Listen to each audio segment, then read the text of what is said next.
I'd like to call to order the meeting of the Hopkinton School Board on Thursday, December 5th, 2019 at 5:30 p.m. Could all rise for the Pledge of Allegiance. I pledge Allegiance to the flag of the United States of America and to the republic for which it stands, one nation, under God, indivisible, with liberty and justice for all. Thank you all and welcome to our meeting this evening. I'd like to give a special welcome to John Tobin, who's going to be joining us for part of the meeting this evening. I'll give a formal introduction in just a few minutes, but welcome. Thank you. Thank you for having me. Any additions or deletions to the agenda? We do have a revised agenda that's available for the committee and for the board in the folder under O2R. Jim, I added this an update for the budget committee because that was last night, so if you want to do something quick there. We're going to table the additional support at Harold Martin School, and we're going to add just a notice to the board that they'll see a posting about a maternity leave at Harold Martin School. The BAE and the NASA action items were written correctly in the agenda, but on the action item they were swapped. So the BAE is a donation of $1,000, and NASA is a donation of $5,000. Okay, thank you. Those are our corrections. Great, thank you. Any correspondence? We do. So at the board members' dais is the latest issue of the Talent. We always like to share the Talent. We've got just passes for the sports season, the basketball games. I hope the board gets a chance to enjoy those experiences. And I think I put in the board packet a pretty short letter from Congresswoman Custer about just the Medicaid situation and her advocacy for New Hampshire. So I threw that. Those are our correspondence. Appreciate it.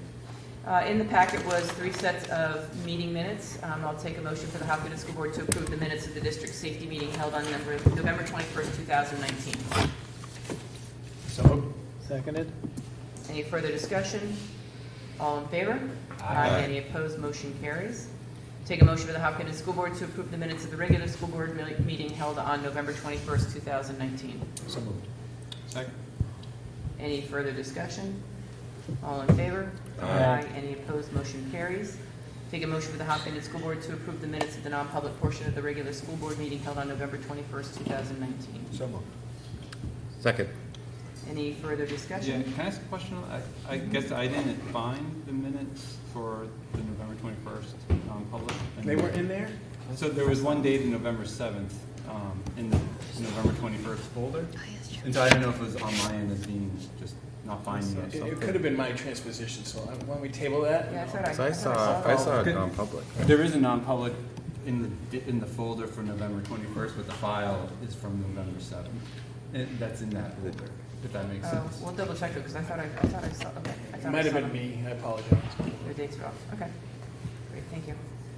That was a different date. It would be it's from November 7th. All right. Excellent. All in favor? Well, we're tabling that, right? Oh, we're tabling it? Yeah, because we Okay. don't All have right. it. Yeah. Great. Thank you. We'll It table was the that wrong and date. bring that back Thanks. at the next meeting then. No. Right now we have the first opportunity for public comment this evening. If there's anybody here with us, I'd like to welcome, let's see, civic students, potentially? Yes? Well, welcome. Hope you enjoy the meeting. And all the rest of the community who's here with us tonight. Invite any of you up to the microphone to share with us any comments you may have at this point in the meeting. And if you wish to save them for the comment later in the meeting, we're happy to have you come up then. So.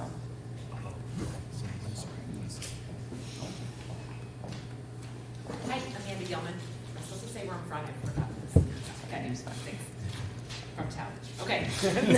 So I'm concerned about the use of the implementation of the one-time allotment from the state of the $650,000 that we just received. And I know it's going to be discussed and was discussed last week. Unfortunately, I'm not privy to the list of budget items that have to be approved and take up your time. And so I don't know the importance of these items. And on one hand, I'm a parent who wants to see these items employed, and I'm, bragging on poor Mr. Carrozza's ear and how to fund the extension program at the elementary school, which we need. But on the other hand, I'm a parent who also cares about the greater good and fiscal responsibility. So I realize there has to be a balancing act. And so I do not envy your job in terms of how to figure this out. So please let me preface by saying that I appreciate the difficult decision that this brings to you all. But I asked the school board to recognize that we are not out of the woods yet in terms of our buildings. Because the bond still leaves many items that have been forgotten or we aren't able to pay for. The items that I refer to are big ticket items that concern me, and I assume concern all of us. We still have an oil tank at the high school of unknown entity that we have no plans to do anything about. We still haven't, we have a desperately needed gymnasium. There's kids practicing next door. That's their only practice time this entire week, is that 1 hour in that gymnasium. It's not a gymnasium, it's not, we'll never see. The kids who play basketball here aren't getting a fair shake. They aren't. We have great outdoor sports programs. They get a fair shake at the sports fields. We have great fields, but we do need a gym. And again, I realize it's a bond item, but it still costs money. And the ADA access to the high school, I still find that very concerning. That's something we still need to address. I realize you all do as well. Now, as these could easily be dismissed as big ticketed items that have to be bonded, and we could just say, forget it, we need to bond those. But then there's the question of how we're going to pay for all the increased costs associated with the capital implementation of the capital improvements plan to come. I imagine the CIP will definitely add a line item 2 or more to the upcoming budgets that we haven't seen over the last decade, as we have not allotted the money that we need to allot towards our buildings. Costs are going up for us that we have ignored, despite the $10 million. So what I implore the school board to do is to maintain a high level of fiscal responsibility, save as much of the $650,000 as we can in the unreserved fund balance for the many unknowns that we have. As it is, we've just taken the $175 from the unreserved fund balance to cover last year's budget. To me, this is a bit like taking money out of my savings account to pay for my monthly bills. Not something that somebody who's fiscally responsible does. That savings account is needed. It's going to be needed even more in the future. I realize I'm asking everyone to be lean, teachers, I realize that, and my kids will be impacted. But we have many unknowns in our budget yet to come, so please show the taxpayers your fiscal responsibility and how you utilize this money. Thanks. Thank you for your input, appreciate it. Anybody else in our first opportunity for public comment? Then we will move to comments from the Hopkinton School Board. Charles, I'll start having with you tonight. Well, it's good to be back after a nice break. I hope everyone had a good Thanksgiving and was safe. And nice to have a nice snow day. My first one in New England, so yeah. Was your first snow day? Yeah. Yeah. Well, in New England at least. We had them all the time in Georgia. It could be an inch of snow and it was the entire state shut down. But Not so much here. no. I'm actually, oddly enough, kind of excited to discuss budget. It sounds so weird for like a kid to be excited about that, but I'm kind of excited. Okay, love that. Love that. Bill? No comments at this time. I know we got a lot to go over. Okay. I'll be quick. I just hope everyone had a great Thanksgiving. I know my family really enjoyed it. It was great to see the community in the morning do the turkey trot at the library. We had former students, we had teachers, we had alumni. We have a lot of fast runners here in Hopkinton, and it was a lot of fun. I'm excited for the budget to work with you guys this year. This is my first time doing it. I'm gonna probably do a lot of listening, maybe ask a couple questions, but I'm excited for that.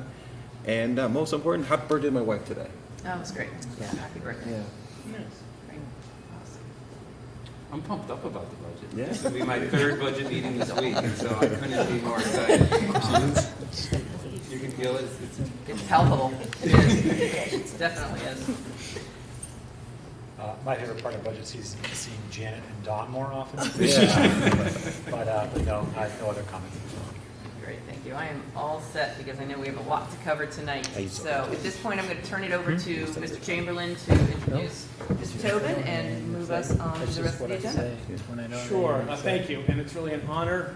I happened to see John get recognized at the Kidder Law Conference this year as a recipient. So I met John a couple of times, and most recently he came to Hopkinton Rotary and did a presentation about school funding. Extremely well received at that group.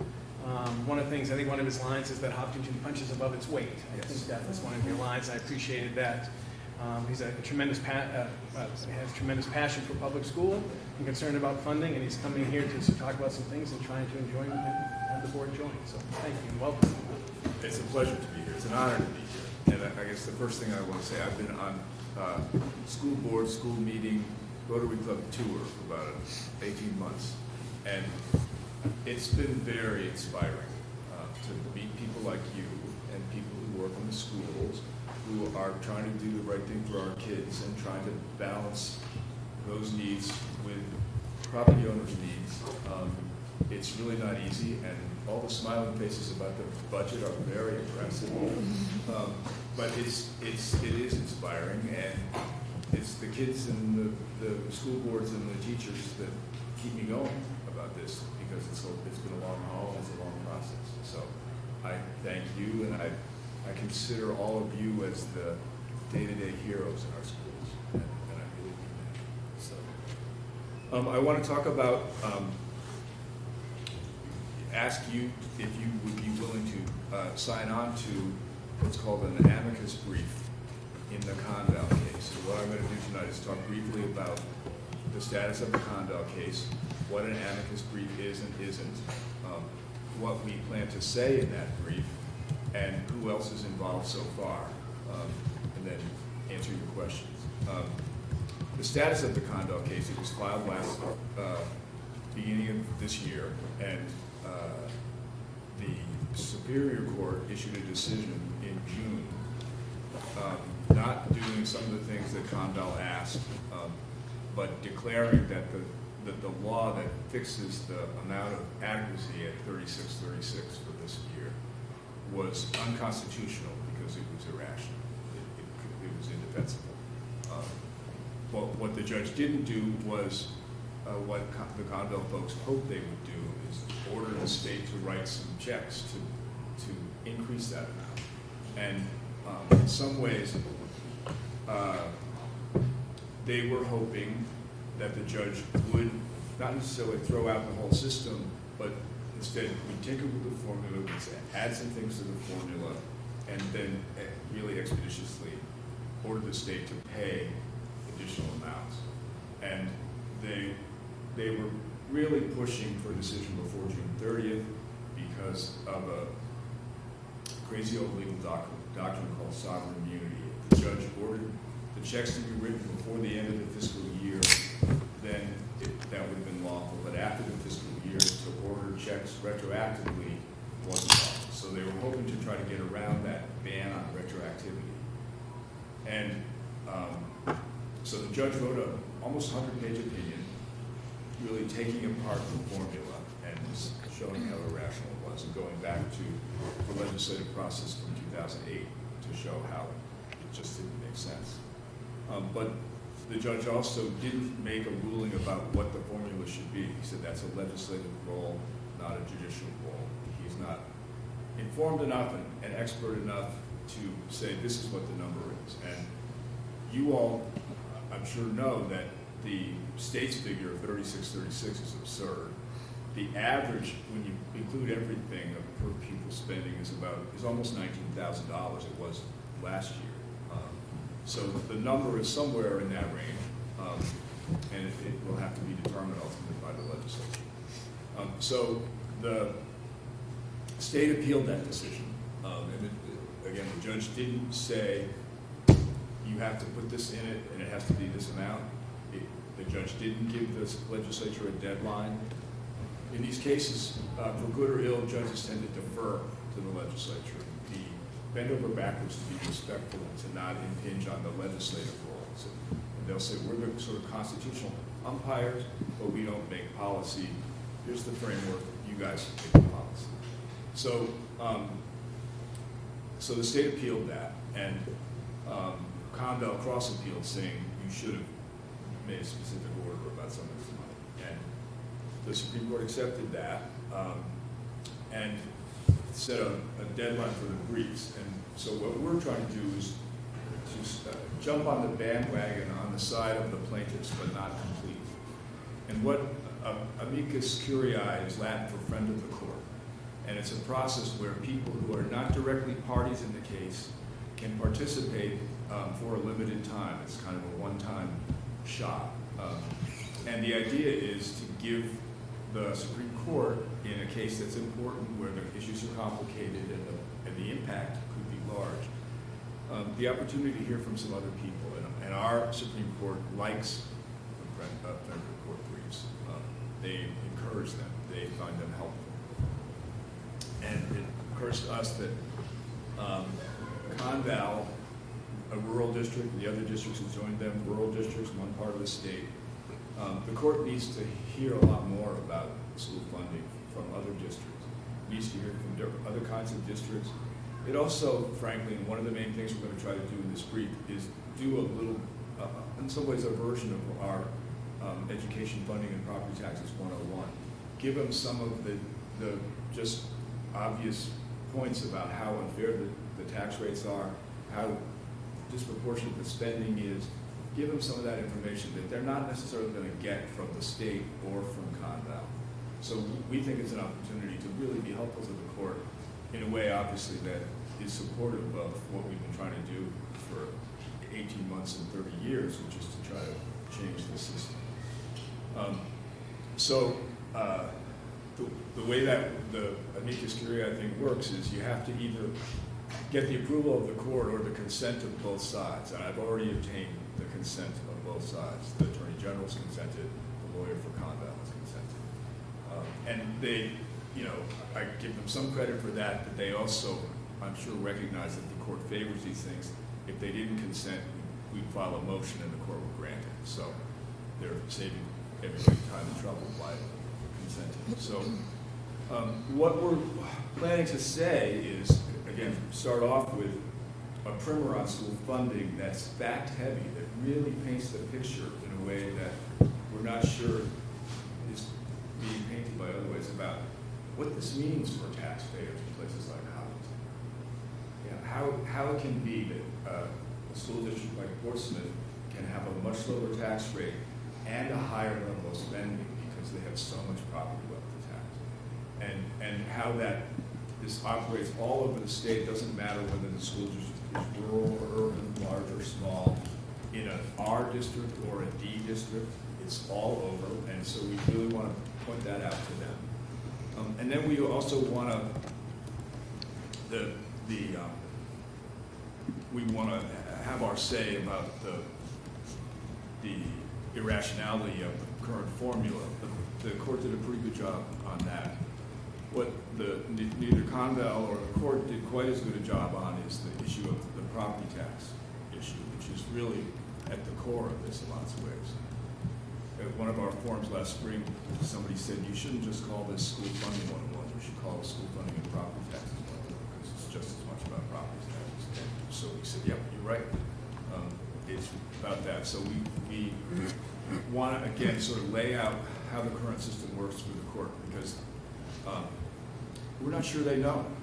There's, in none of their backgrounds as lawyers or as judges, do they have much familiarity with the system. So we feel like it's our opportunity to teach them and to give them some benchmarks that will really illuminate this for them. So that's our plan. We are trying to get a whole different range of school districts to sign on. And we have Berlin, which is an obvious choice. We also have Derry. Derry's already signed on. And having Derry sends a message.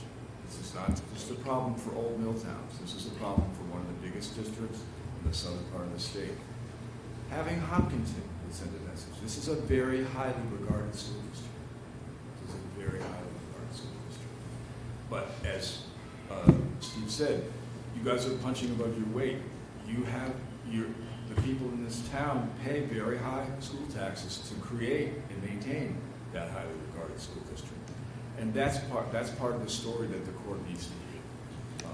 And so we're in conversations with a bunch of different school districts all over the state, different sizes, different places, trying to be able to come into the court and say, look, here's the picture across the state, all these different districts, the impacts of the system are hard, and it needs to be fixed. And the other thing that we've learned a lot from last night. We did one of our forums in Brentwood, and we think it was our 68th forum since again we've been all over the place. And we've learned a lot. It's not the same forum that it was when we started.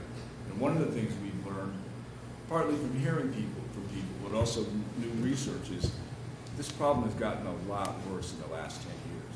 The state really backed away. And so the disparities in teacher salaries, in property tax rates, in property values per pupil, all of those things have gotten a lot worse. That's one of the things we want to show them. And I don't think that, and there's no reason why Conval would have dug into that as much, and certainly no reason why the AG's office would. So that's part of what we want to show. And what we do. Now the timing of this, and I'm embarrassed as a lawyer to tell you this, these things take forever. And it breaks my heart about another school year going along and another round of property tax bills, and this still isn't being addressed. The state's brief was supposed to be due this past Monday, and on Monday, they filed a request for a 60-day extension. And the Conval lawyer assented to that, probably because he figured they were going to get it.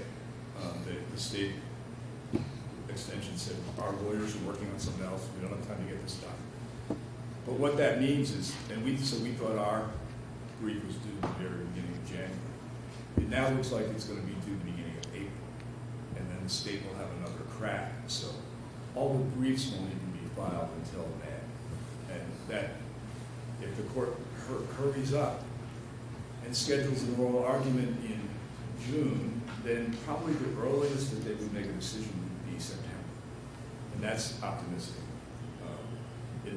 I was involved in the Claremont case, in the two big cases, Claremont 1 and Claremont 2, we argued in September, we got a decision in December. So it's just a best guess. The court doesn't operate on any deadlines. The rest of us have deadlines, the Supreme Court doesn't have deadlines. So it's going to be a long process. What I would propose is, if you guys sign on, what I'm telling the other districts is that we'll send everybody a draft brief probably now in mid-March.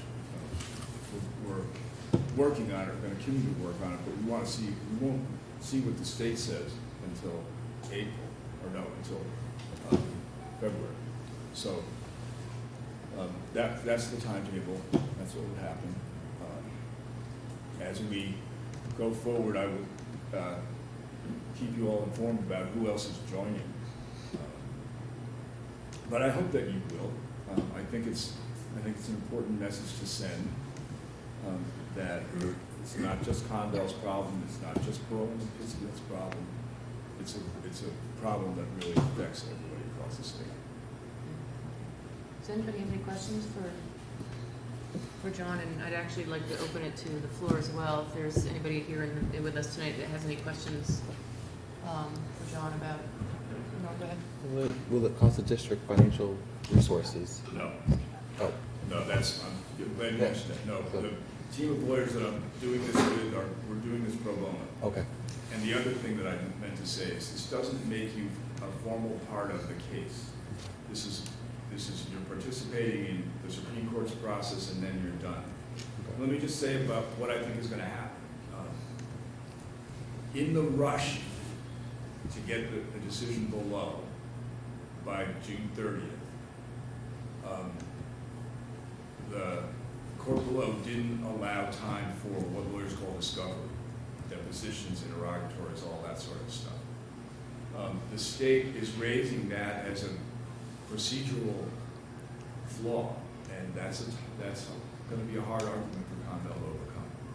So, what seems to me, and you never know what a court will do, but it seems fairly likely that they'll send the case back to say have a more complete trial, let the state do discovery and dig into this more. And that, in my mind, that's just delaying, because we know how the system works, we know the problems, we know the constitutional infirmities, but in terms of legal process, I think that's somewhat likely.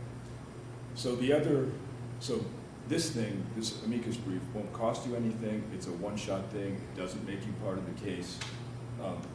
One of the things that we're talking about, and this is a discussion for another evening, is whether we need to file another case that addresses the tax issue more directly and completely. And that's something we're talking about. And there's good reasons to do that. There are enormous practical barriers. Though it's expensive to have the experts that need to do that, and it takes time.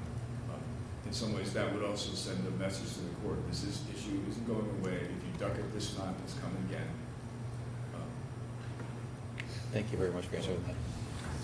So if we, I'm sorry. Nope, go ahead. I want to say, if we agree, and I guess it's just process-wise, so what do you need from us so if we agree that we want to take this next step? What do you do in terms of your firms, and then what's our responsibility? If you vote that you want to participate in this thing, I will send you a one-page thing that's an engagement letter that just spells out there's no fee, it's just this, it's nothing but this.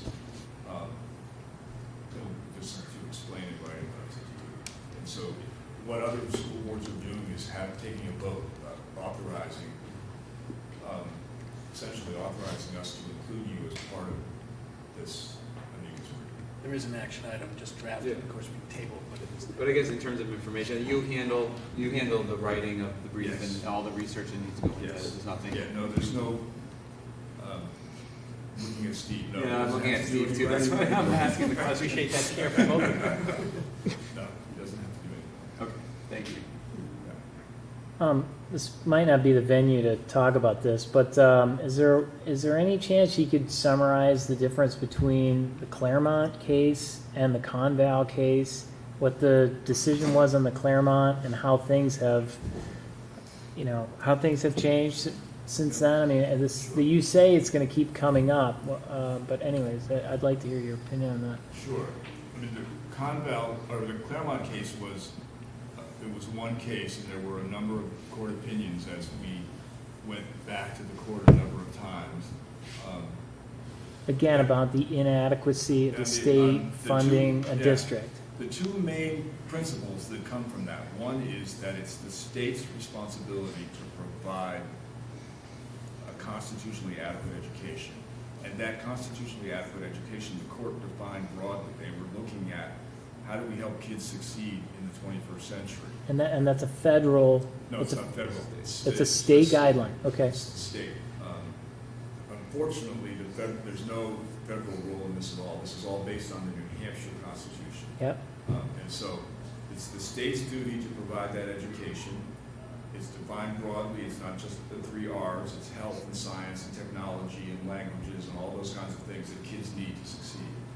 And the other core principle, the other big core principle is that whatever tax the state picks to pay for that, the rate has to be equal across the state because it's a state duty, therefore it's a state tax. You can't have a state tax that you can't have rooms and meals be 8% in Concord and 5% in Bow. The rate has to be the same.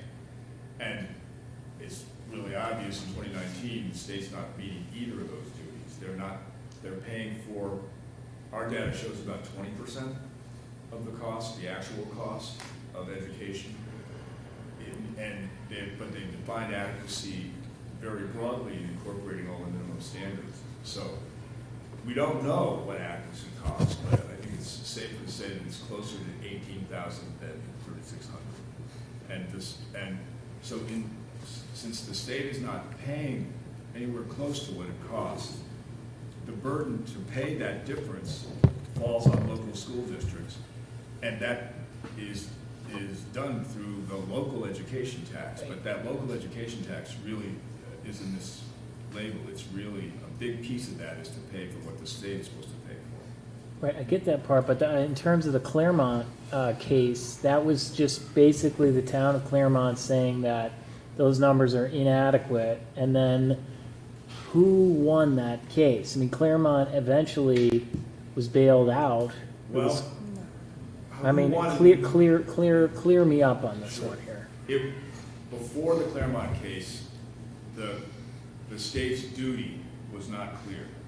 And the state said, no, we don't have a duty, or maybe we have somewhat of a duty, but it's primarily a local responsibility. And so the first Claremont decision said, no, it's a state responsibility. The second decision said, it's a state responsibility, and the property tax system that was in existence then with greatly varying rates was unconstitutional because it's a state tax, it has to be the same. In response to that, the legislature did pump more money in. probably $500 million into Across- the whole. Yep. Yeah, Claremont was nominally just for Claremont, but it was applied immediately to the whole state. So Claremont was really the spokesperson for every school district. So the state put some more money in, but essentially in the last 10 years, what the state has done has stagnated on a good day and shrunk most of the time. And you all know about the stabilization grants and the cuts that happened to them. The legislature decided in 2015 we're going to cut the aid to the districts that need it the most. So the legislature's been in retreat, and so after complying in part, they've really backed away from compliance. And so my friend Doug Hall, who does a lot of the data crunching, says basically the gains that we made from Claremont have all been erased. We're back where we were before the case. So that's why it needs to be done again.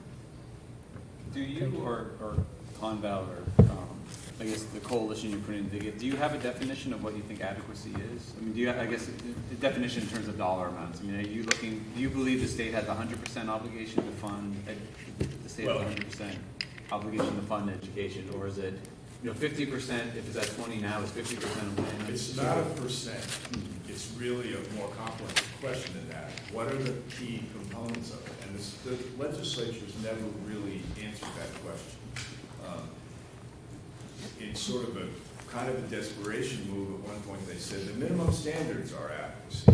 The minimum standards are very broad, and one of the things the judge was wrestling with in the Conval case was, where do I look? Is it what districts are actually spending, or is there some smaller amount that covers the real core stuff? And the state has punted in terms of figuring that out, and that makes it hard to, in some ways they dodge the whole issue, and then you can't point to a specific number and say this is it, and they're not doing it.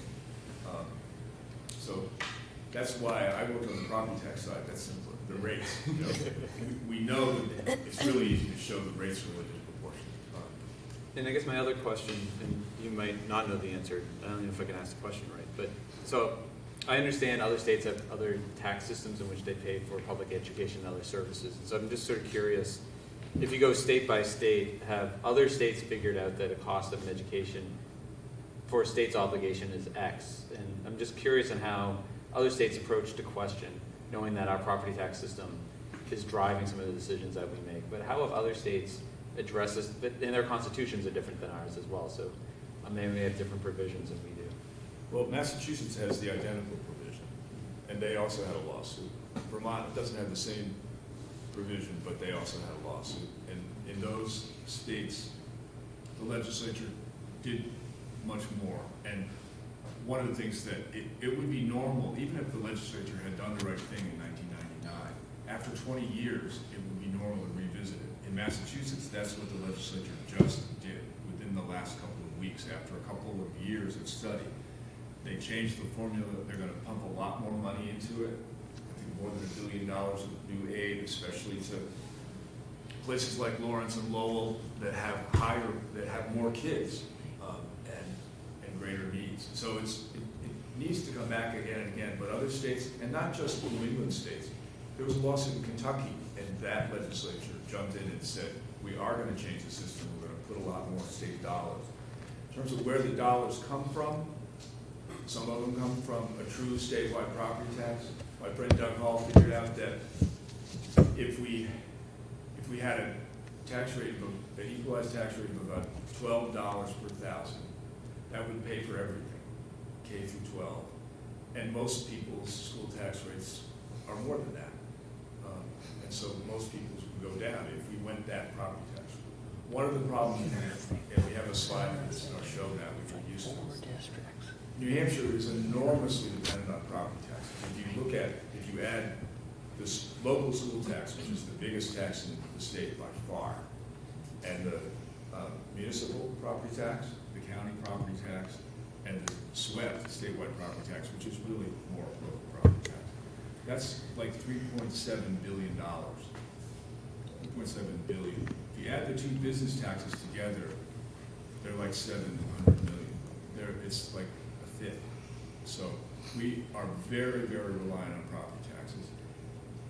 That's, you know, there are state revenue experts that say you should have a diversified portfolio. We're not really getting into that, and those are sort of fiscal decisions beyond our ken. We are pointing out how incredibly reliant we are on property taxes. New Hampshire's property tax burden per capita is the second highest in the country. And New Hampshire's we spend more money in New Hampshire per kid than Mississippi or Alabama, but where the money comes from, we are the lowest in terms of the state, how much the state kicks in. We're last. It's much more on the local property tax. David explains why we drink more beer per capita. A quick question. I think There must be a reason. related to Jim's is, so does this lawsuit come to a position or a recommendation, or is it just acknowledging that there's a problem that needs to be solved? Well, we are, one of the things, that's a really good question that you asked. One of the things we're going to try to do is politely but vigorously try to light a fire under the court and say, don't just send it back with vague standards. Send it back saying, we really mean it, this is what you have to do, this is a deadline. So we're going to try to use our opportunity to say, school districts around the state need this to get fixed, there's continuing harm, you need to deal with this with a sense of urgency. So that's one of the things we're going to say. And just a quick question. You don't have to answer the second part if you're not comfortable. How many school districts are signed on to this right now? And how many school districts said no to this? No school districts said no. Okay. And we have 3 signed on. I'm having conversations in the next week with 6 more. Okay. And I have, as I get to them, I'm hoping that we have 20 or 25.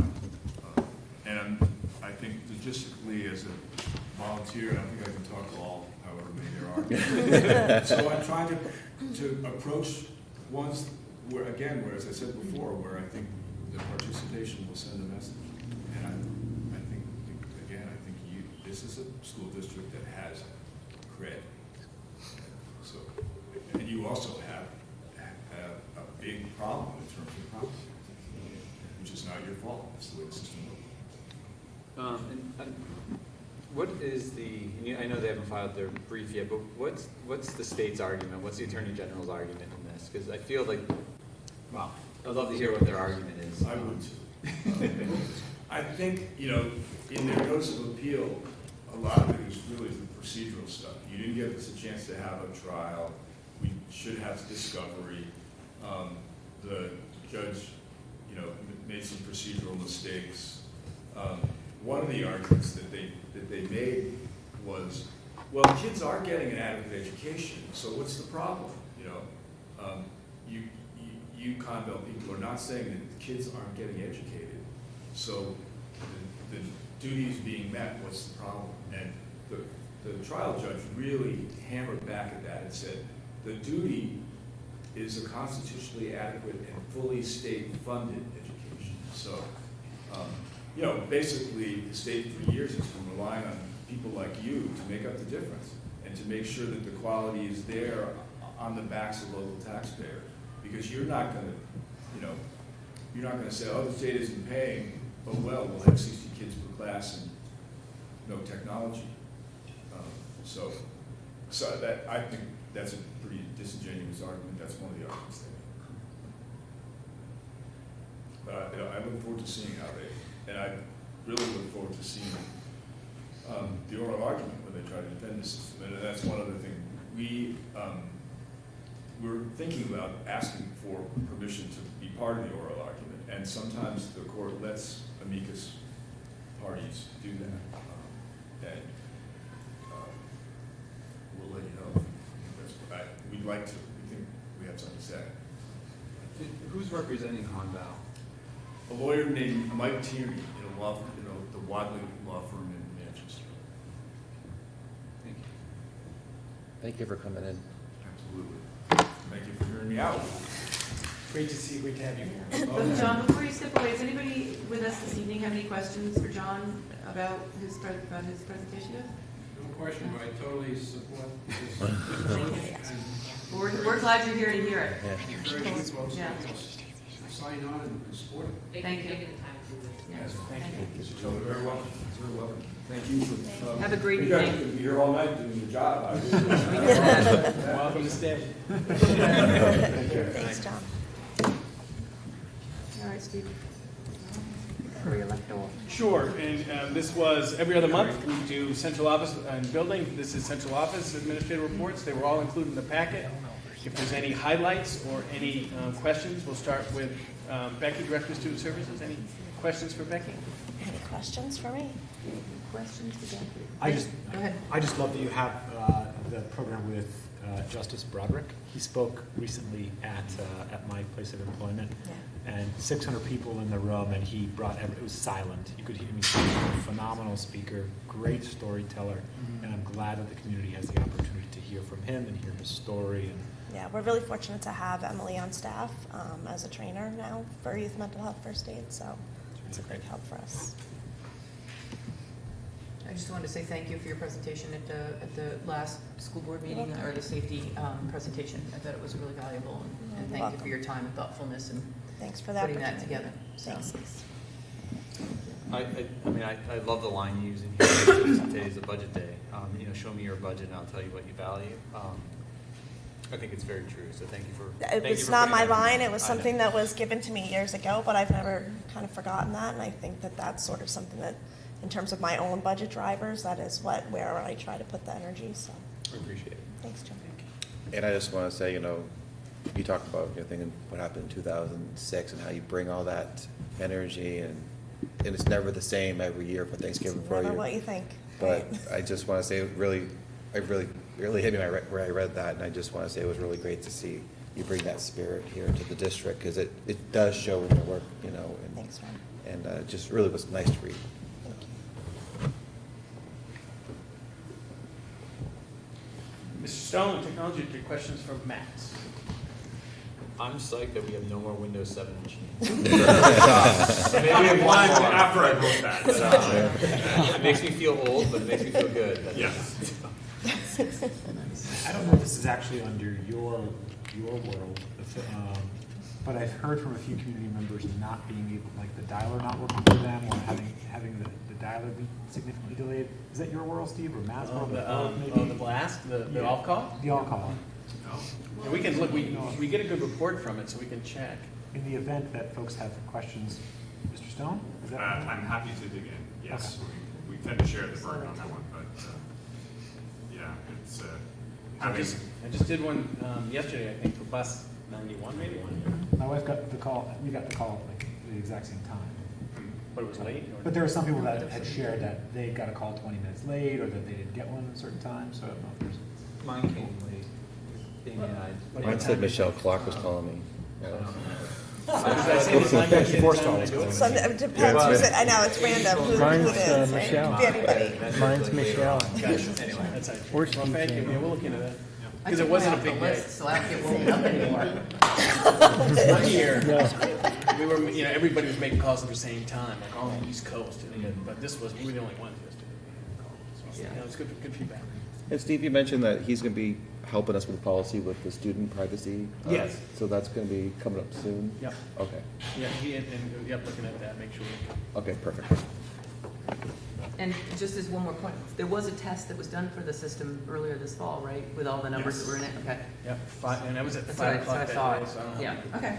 So, all right. Or maybe 7, sometimes I do it at 7. I can't remember. Excellent. Thanks, Matt. Whatever time it works out to be. Questions for Michelle? Her report, I know she does a financial every month, but this is more of his background.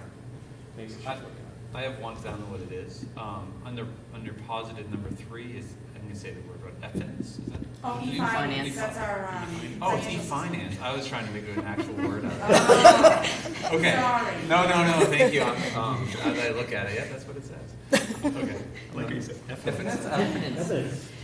which Matt is very happy about getting to close to, because the student activities right now are on our old system, which makes things unstable.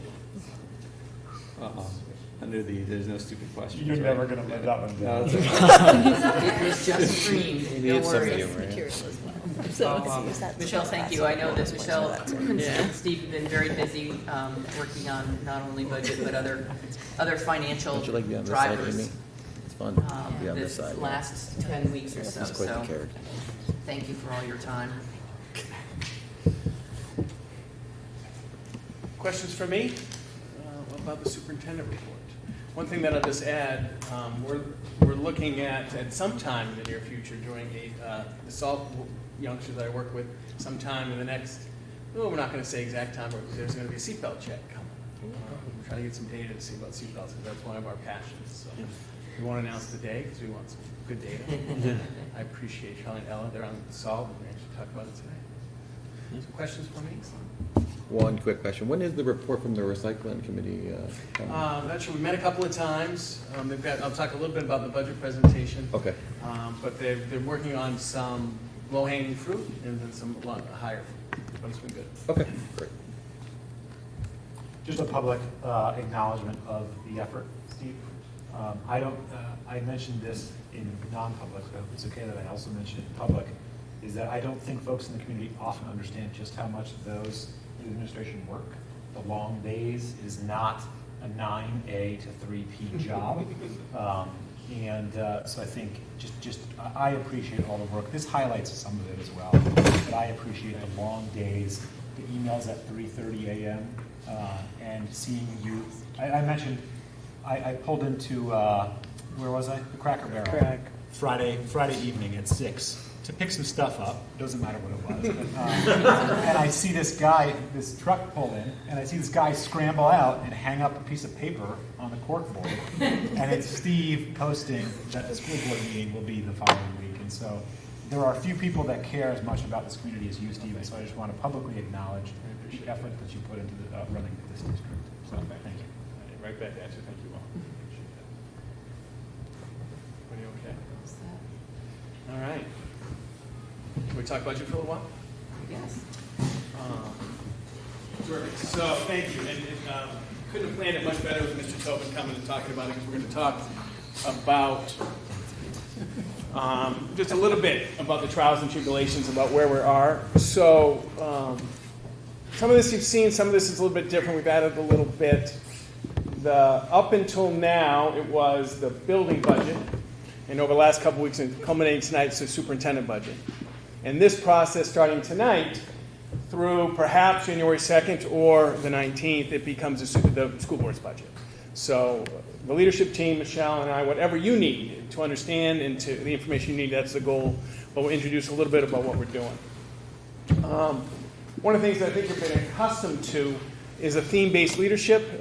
For actually my 6 years as building principal and now 11 years as superintendent, I try to focus the work of a year and really connect with a theme. And this year, the theme is just one word. I asked the community members, I asked the faculty, I even asked the board a couple of times to think of a word, reflect, and focus. When I bring back in that opening, one of the big days, this is a big day for a superintendent, and the opening of school is a big day for a superintendent, and graduation is a big day. But when I opened school, one of the words that I considered this year is the word tension as my word, because there are tension in what we do. There's tension, and I talked about just the learning and pedagogy between behaviorists and constructivists. Well, tonight there'll be a tension between a budget and certain taxpayers who can or can't, but there's tension around this work about how we present a funding for, and I appreciate John's comments, what we would all agree is a quality school district. So is whatever word you chose, whatever you do, I understand and hopefully reflect and keep moving. But for me, the word, and I do understand the tension that's brought forth in what I'm about to present as your superintendent. One of the things, and we've seen this slide, and we are a mission-driven school district. And we talked about it in the safety presentation. We talk about it, how do we bring about this mission of care, and how do we provide the resources, and also how do we care about the taxpayer? That is a part of this, and one of the things I talk about is our fiduciary responsibility to make sure we utilize every fund to its fullest extent, to be transparent and to be honest and honorable. But we care certainly about our students, about our faculty, about our resources, and certainly about the taxpayer. We also are a goal-driven organization, and these goals have really been the same, I think, since my third year as superintendent, as we continue to work on this notion of ensuring student learning It's a higher bar than the opportunity to learn. We believe it drives pedagogy and it drives a lot of what we do, but we want to ensure student learning. I believe that Hopkinton deserves best practice in all areas, that we do our very best to implement best practice. We have this notion of High School Plus. We are trying to graduate students with not just a diploma, but real content, real skills, and real understandings, and real certifications that allow them to achieve their goals. And we are trying to simultaneously raise the bar and close the gap. So we're goal-driven, mission-driven. One of the things, and I added a little bit to this slide, but this is one of the realizations that came to me when I was a beginning superintendent, about how much regulation drives this work. I added this year the National School Lunch Program. We're going to talk a little bit about lunch funding this year based on some tensions and some pressures. But we ask, we have a tremendous regulation about what Tracy Barker and the food service can do, how much we can serve, what are the ingredients we can serve. But we also have, as Becky's talked about, IDEA, Every School Succeeds Act, Affordable Care Act. Michelle, Liz, and I, and Bill talked about the Affordable Care Act today in one of our meetings. Labor laws, and of course, in the environmental protection, the state last year, lead, for example, was a big piece of our work. We're getting some reimbursement, but time and effort because we are regulated by state law, the Department of Labor, the Department of Environmental Services, fire code, collective bargaining agreements, and district policy. So the notion that we can just come in and I can restructure and say, ooh, I want this teacher here or I want 3 teachers here, that is all regulated by collective bargaining. But one of the things, and I've been a privilege to exist in an environment where actually doing what is right matters. And you're going to see a change in the budget is connected to this regulation about doing what is right and fair, about what can we expect from a faculty member tonight. So we operate in huge regulation. It is not superintendent can come in and just say, let's go crazy. It doesn't exist. So that's a part of what we do. The effort. One of the things is one of the things that we pride ourselves in is one of our goals, continual improvement. We try not to be a stagnant, just coasting district.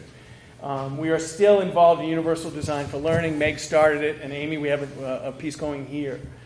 Responsive classroom K-6, student-led conferences, NEAS, meeting that accreditation. This is a change model that we refer to quite often. We're still working on trauma. We're still working on visible learning. We're mentoring. And one of my favorite things is this document right here with that shaded 7, is we're trying to make sure we ensure magnificence in our students.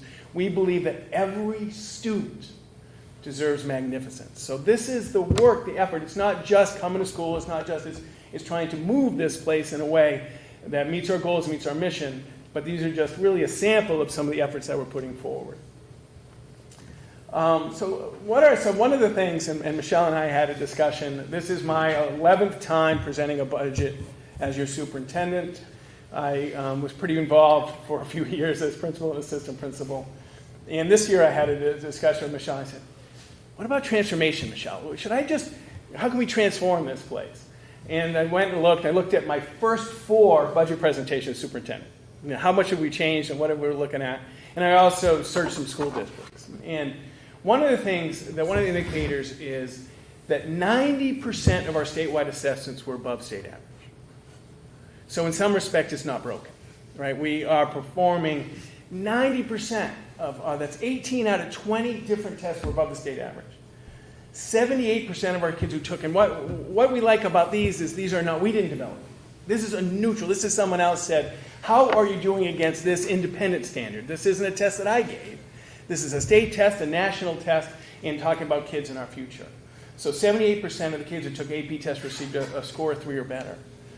That's almost 4 out of every 5. And then 86% of last year's kids, and this is all data that I shared with the board. But one of the things that we didn't talk about, and it's not up in the slide, but it is in this work, is what about the gap? And we talked about the gap, and Becky and I have talked about the gap. We actually talked about the gap this morning. What are we doing about the gap of kids who aren't in that 90, aren't above that state average? And there's 2 ways we're trying to attack the gap.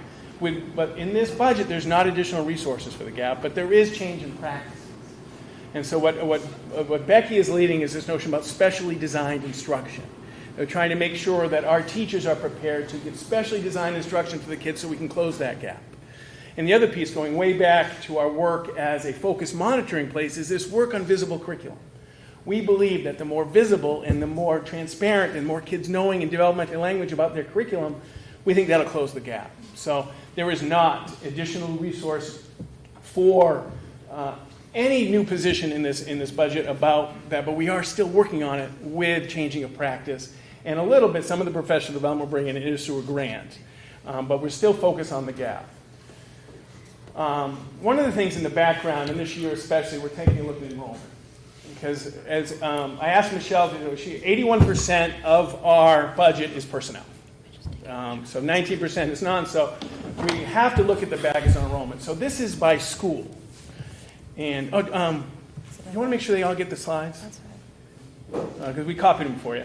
So if you can't see that or if you want to write on them, sorry about that. That'd be awesome. And you guys all have the slides? Perfect. Sorry, you guys. I will pause. Yeah, that's what Billy I should have had that at the beginning. Say, I went too fast. It's all right. Like it. You're excited. We're on it. We're being resourceful over here. We got it under control. So we're going to take a look at enrollment by school, enrollment by grade, and we're going to look at in sections and just staffing changes. So if you, we're on page, everybody okay? Yeah. So if you just take a look, and we were down as much as 880, we're up about 1,000. But if you take a look at Harold, in the last 4 years, we're at the biggest enrollment it's been in 4 years. Maple's the biggest it's been in 4 years. High school has been big in 4 years. Middle is at 141. So these are the projected. These are from, if you remember, the NESDEC that I presented to the board in October, and this is available. All these background are available on the website. So by school, middle school is just 2 grades, and sometimes you just catch lightning in a bottle of consecutive shorter or smaller classes. But Harold's as big as it's been, Maple's as big as it's been, and the high school as big as it's been. So enrollment is a piece. Sections, and we're going to get a little bit more. So this is how many teachers per section.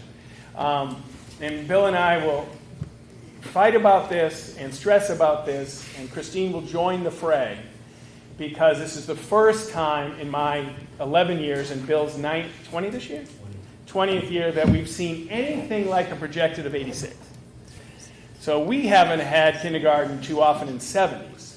Now we're going to jump that, we're going to go right to 80. This is projected. So I worry about this, because we haven't really come to grips with this notion. So right now we have one main feeder school.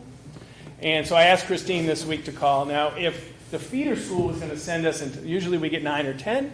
If they were going to send us 20 or 30, Bill and I would be really talking. So the feeder school is actually planned on sending us 2 less than last year.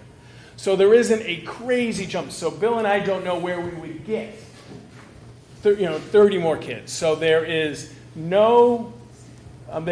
right now, and we'll talk contingency fund that in next meeting, but right now there is nothing to budget for in 86, because I'm going to live right now for a while in the skeptical lens, because 86 is outlier. So, but we do plan on 4 kindergartens, 4 first grades, 4 second grades, but one change from Bill's budget to, is that number.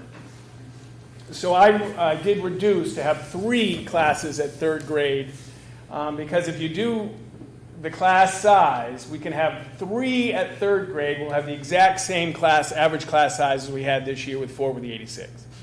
So there is no change in class size going from 4 to 3 because of where we are. And I felt that based on where we are, and you'll see the overall budget, that it was a reduction that I had to do. So right now in this budget, it's 4, 4, 4, 3. At Maple Street, it's 4 with 86, 4 for 75, and 4 for 65. Now the 75, if you look at October 1st, it was, I think, 72. I did check. This is the one that Amy and I are monitoring. We've had, since October 1st, 3 new students. So the current enrollment based on Aspen is 75, because that one is something Amy and I are talking about quite a lot. Why 65 is 4. Well, oh gosh. Oh my gosh. The 4, now this is a pedagogical decision. This is instructional.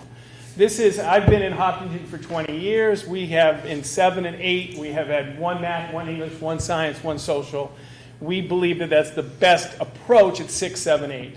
So we have, in my 20 years, always had 4 because that's an instructional choice decision. Now, we've had 4 when it was 105, when I was a building principal.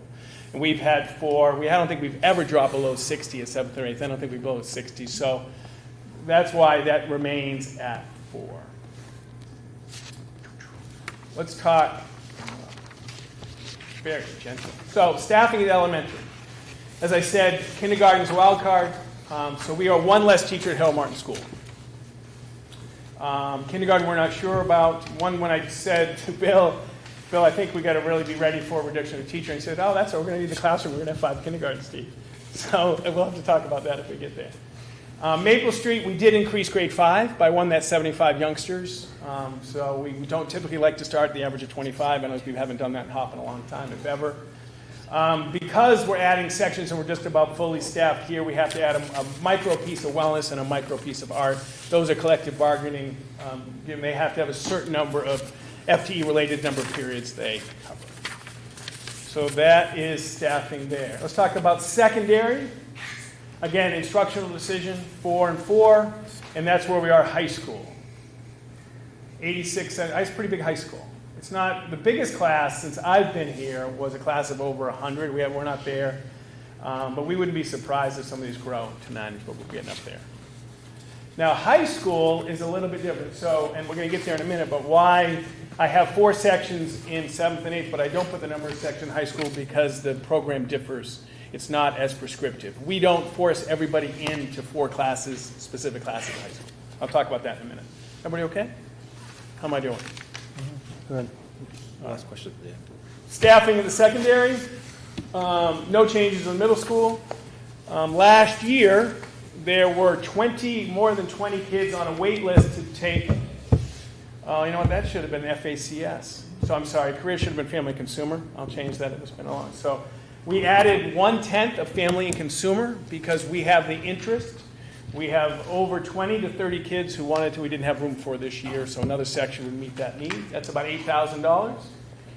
We are adding a 5th of math. So, and this one, I think you will see a recommendation from me next meeting to move this to the contingency fund, and I'll tell you why. So recently, the Curriculum Council is the body that oversees curriculum changes, and the Curriculum Council leadership team adopted 2 new math courses. One is one you heard about last year. One is personal finance. So the math department will be adding next year 1 section of personal finance. It's standards driven. It's survey driven. The kids seem very interested in that. And we think, so what we're hearing, to prepare students post-high school for some personal finance is a good thing. The other piece is a topics for seniors. So, and this will be a little long explanation, but why this is a significant course is, so one of the things that we want to make sure, when we do our high school plus, we want to make sure kids can advance. So our second most popular college for all our kids is New Hampshire Tech. So we have lots of youngsters going to Hampshire Tech. And one of the things that kids succeed or will persevere through New Hampshire Tech if they have fewer remediation courses. And so one of the things that students who go to New Hampshire Tech, Technical Institute, they take an AccuPlacer assessment. And the AccuPlacer determines about their math placement. And what kids sometimes struggle is youngsters want to go to the tech and they want to be in the engineering program, or they want to be in the automotive program in Manchester, or they want to be hands-on. And they don't progress to that program if they have remedial classes. So actually, the technical community colleges look too similar, like high school, which wasn't their thing, because they have to take a remedial class that actually costs money but doesn't even give them credit. So what the math topics is doing is students are taking the AccuPlacer, and they will use their last year of math in high school to address the gaps. We take the AccuPlacer, so if this does its job, we think it will, students will not have to remediate in New Hampshire Tech. Therefore, they'll start the community college program. They will endure and persevere and graduate. So both of these courses, these 10ths, are designed very specifically, one in personal finance and one to support kids who are going on to our second most popular type college and reduce the remediation. Now, the reason why I believe this is contingency, not because I don't value it, because it's very possible that if 20 kids take personal finance, we may have one less stats class. Or you know what I mean? So we don't know the implication of adding these courses. It might be 20 kids who, not that many don't take math, but this may be able to supplant current program or maybe additional. We just don't know yet. And that's typically why if we don't know something, we put some portion of it in contingency, remember, and go from there. But those are curriculum changes in the math. The physical education is 1/10 because last year, if you remember, we pushed the PE out a year, told them all to take health, and we have to pay the piper. And the pay the piper is, we've done it, but we typically don't we value physical education as we do others, and 40 youngsters in a PE class isn't typically our standard. So I'm worried about pushing that too far down the road where kids need that the credit to graduate, and we won't have the spot. So 9K for our PE, 26 for our math, 2 sections, and 8K, and I apologize, that should say family consumer. But I'll clean that up in the briefing room. So that's staffing. So drivers a little bit. We're going to talk a little bit about benefits, how that piece, we're going to talk a little bit about the bond payment and facilities. And this is the first time since I've been in Hopkinton. I've been in Hopkinton, this is my 21th year, and in 21 years, and Michelle has been with us for a long time, anybody else, I believe the largest cut from the floor was $6,000 for football. So this time we had a $250,000 cut from the floor, and this is the first time that I've understood how that impacts current budget, not just I understood the cut, but how it, and so one of the things, we had a $250,000 reduction from the floor, I get that. And one of the things at the time in March, I was really happy about the health insurance coming in under GMR. That was great. We saved $100,000 under GMR, it was $150,000, and we didn't have to cut anybody, and it was all good stuff. But what happened is that if that $100,000 was there, that would impact the unreserved fund balance. That's almost disappeared. And that is now, you're going to see a $400,000 health insurance increase that wouldn't have been $400,000 because we would have $100,000 in the budget. It would have been a $300,000 health insurance, which $100,000 would have gone back to fund balance. Now, there's no judgment here, but this is just the reality. When you cut it, that it impacts, obviously, the next year's budget. In the contingency fund, we did fund half a kindergarten out of the contingency, and kindergarten's going forward, and we funded second grade out of the contingency fund, and contingency fund is going forward. So those have now wrapped into our budget. And because those weren't one-time things. It wasn't like you hired a consultant and you don't need that consultant. We need this. But if it was it's just interesting that when we take it from the contingency, it wasn't in the budget, so now it's inflating the budget. It's the first time I've ever really had to come to grips with that and understand that. So that's where we are. Questions about that little concept? Go ahead, Jim. I see. Well, maybe I'll let you marinate for a little while. Hit it, I don't know if we're holding questions till the end. Whatever you like. I serve at the Pleasure Hopkins School Board. We can keep going if you want. Okay. Keep going then. Benefits. So health insurance. We've had a long history of health insurance since I've been in the Hopkins School District and as superintendent. For many years, we had employee cap, which means for about 5-6 years, any increase was borne by the community. That was negotiated away. We had health maintenance. We went HMO. And no deductible, we moved to a site of service and deductible, saving hundreds of thousands of dollars that we're still reaping the positive benefits from that. And this year, the guaranteed maximum rate is 6.4%. We spend, in this budget, there's $2.8 million for health insurance. The increase is $406,000. This is part G. Now, last year, we had a huge GMR. I think it was 26% or something in that area, and we had a $436,000 increase. Why so different? One of the things is because we cut $100,000.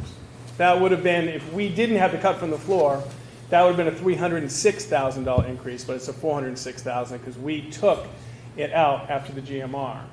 So we have the 6.4% is real money. 6.4% of around $2.8 million is real money.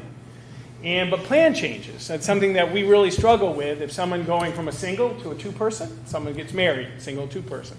Someone gets married, then they have a child that's going to family, or someone leaves as a buyout, a $1,500 buyout, and that would come back to a family, that's $24,000, $25,000. So plan changes and the increase overall. We are still, if we were still at the HMO, our health insurance would be considerably above $2.8 million. So we are still, that change is significant. Let's talk a little bit about dental. This is the first time you see a dental slide since I've been superintendent. Why? Well, because it went up over 10%. So we spend about $276,000 in dental. That's money. So it's up to over 10%, which is the biggest increase we've had in a long time, I think. Right, and it's not all due to the rate increases, again, due to plan changes. Like individuals leave and somebody else comes in and... Our last benefit I think we're going to talk about is retirement. And this is one of the things what John talked about was the state pulling back. This is one example of the state pulling back. And now Jim's heard this conversation too much. When Jim was on a budget committee, I said, no, there's no way the state's going to go to zero on their retirement. And Jim said they are, when I didn't even know you, and you were right on. So the state contribution to retirement when I was here, it was at 1.35%. Then it went to 30. And then it went to 25, and then it went to 0. And then they raised the employee contribution a few years ago to 7%. Now the employer contribution, and there's two classes, so there's two different types of retirees. There's the employee and teachers. I'm in the employee, so it's 11.17 for someone like me. But if you're a principal, I think principals are in teachers. Yeah. It's a 17.8%. And I talked to Neil this week when I was preparing this. 30% of fire, 29% of police paid. It's just amazing to me. So because it's not an actuarial increase. They give a 2-year rate, so we're in the second year. So the increase is only $22,000, but we spend $1.5 million in retirement. Next year it'll be an actuarial increase, which typically are more.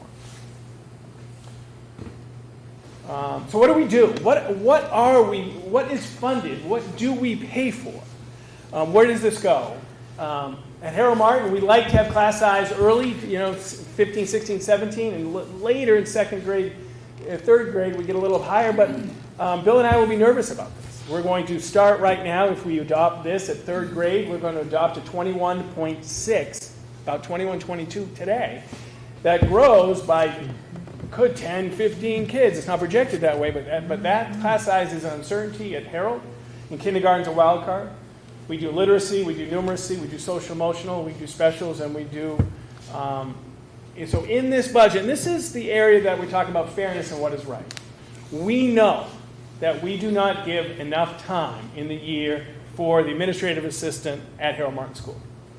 Harold Martin School is our entryway into our district. That means tours, that means orientation, that means signing up new families at kindergarten. That's the equivalent almost of where the high school is working papers and transcripts in all the summer piece. So our bookends require lots of summer support. And I think if we gave sodium pentothal to Christine, there was some undocumented hours of work. Department of Labor and Michelle hates undocumented hours of work. And we don't like to take advantage of really good people. So this increases the administrative assistant to the full-time in the summer. It adds days to do that because that's the work.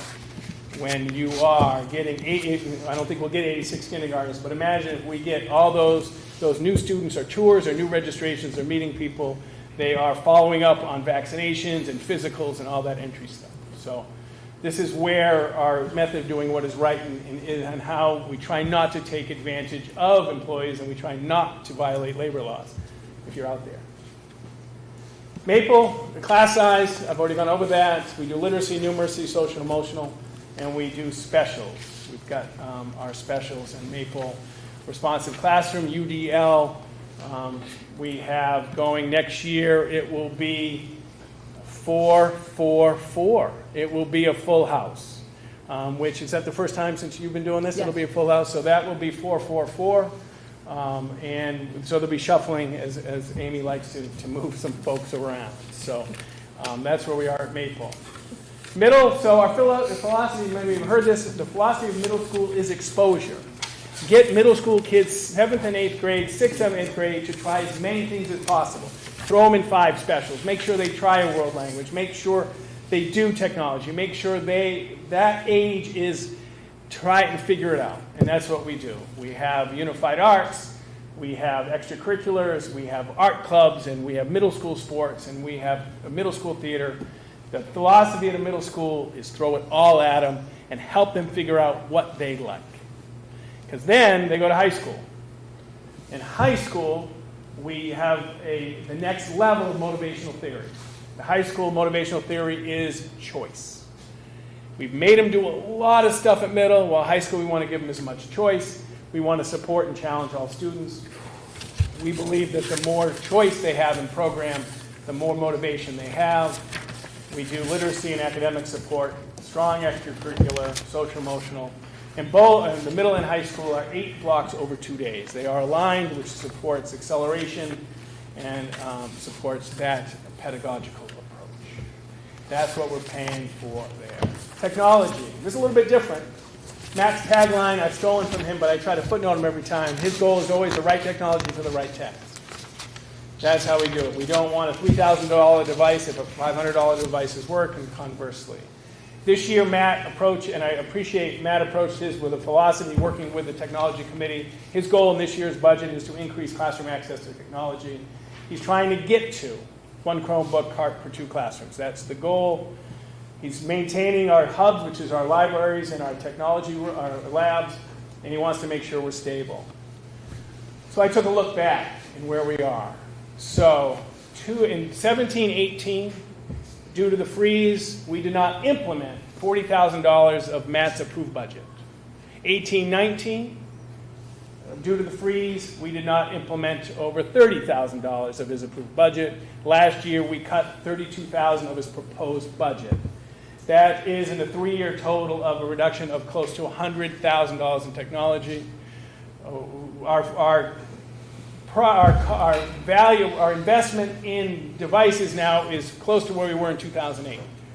So we have, this budget makes a little bit of increase, but it is a time where we can no longer put off some of the changes that we're going to talk about. So approved budget, freeze, cut, approved budget, freeze, cut, and cut. So where at Herald, we are adding 70 new devices, and I'll give you all the values of that next time, because I forget that you guys like to know actually the dollar value. You don't like this my philosophical approach. So 70 new devices at the Herald, we're going to replace some projectors. At Maple, it's 36 lab and library computers, 1 new cart, which is 24, and we're replacing some projectors. So the money spent on Herald, even with the 70 new devices, I think is down from last year, because it moves, as Matt likes to say, Steve, we move it around a lot. Maple is up. Middle school, we're adding 2 new Chromebook carts. High school, an additional Chrome cart for English, an additional replacement cart Chromebook for science. So we have reaped the benefit of someone who had done the job for 10 years, who, to meet their goals, voluntarily went to reduce the position. That person is retiring, and so we are now returning to a previous level of a full-time employee in the data support staffing person. I hope the extra time and the expertise of this person allows us to do more tracking, the more of the stuff that you saw from me in September. So HMS is down about 10, middle school, Maple Street is up about 30, middle school is down about 1,200, and the high school is up about 7,500. But we'll give you all the costs of the 70 new devices and all that stuff next time. So that's what we're doing in tech. Student services. This is all, so some of which Becky oversees. And as I talked about earlier, this notion of specially designed instruction, that is the goal. That is trying to close the gap. That is trying to move the aircraft carrier of our district, both in the social emotional area and literacy, numeracy, executive functioning area. What the mandate is to provide a free and appropriate public education in the least restrictive environment. Highly regulated area. We spent an hour today talking about regulations, Michelle, Becky, and I, about transportation regulations today, trying to figure that out. She also oversees 504 and regulatory compliance, specialized transportation, related services, behavior consultants, that's our BCBA stuff, speech, assistive technology, nursing, ESOL, and homeless. And I think yesterday we had an experience at court involved students. So those are all under our student services category. It is not a special education director. Becky is the director of student services. Those are different things. One is under the other. Let's talk a little bit about the business office. This is our human resources piece. This is our budget. This is our negotiation support. This is a lot of compliance with unbelievable amount of regulation. Making sure we're safe, making sure we comply, making sure we meet every single. A teacher wants to take a leave. A teacher's going out of maternity. A teacher wants to switch plans. A teacher wants to know 403B. A teacher, that's all coming out of this office. This year, why I added the bullet, tremendous amount of time on negotiation support, costing, research. There is no increase in human resources in this budget. And so that means a lot is handled by everybody else. Also, this office administers, oversees almost all our grants, some directly and some indirectly. Here's a piece that I just want to take a minute to talk about. So 11, I don't know if it's 11, but almost every budget, Michelle puts in on her side $100,000 for food service.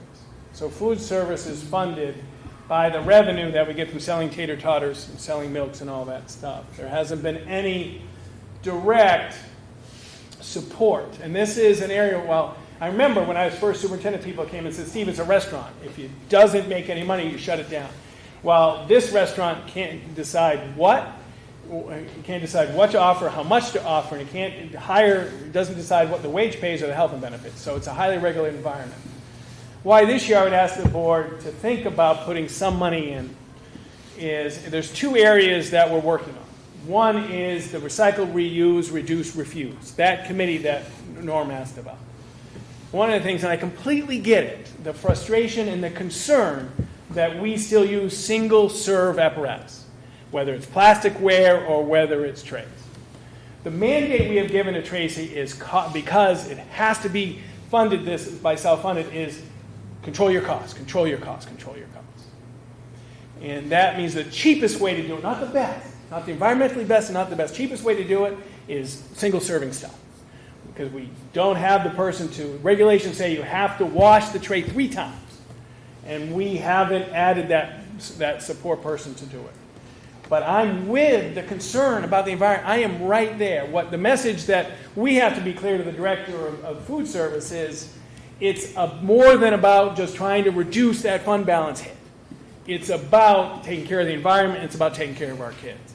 And if it's a mixed message if we don't budget any money for it and said we're just going to fund it based on how many tater tots you sell, or there's a meaning in wellness. So the way we choose what we provide our kids by policy, we have a wellness policy, is called the A list. So there is a list that says that we can offer these types of drinks. And they're considered relatively healthy. But one of the nurses came to me and said, this is on our A list and it's approved, but it's 28 grams of sugar. 28 grams of sugar is more than the full day's allotment. But if we sell it, we make money on it. And it's approved on the A list.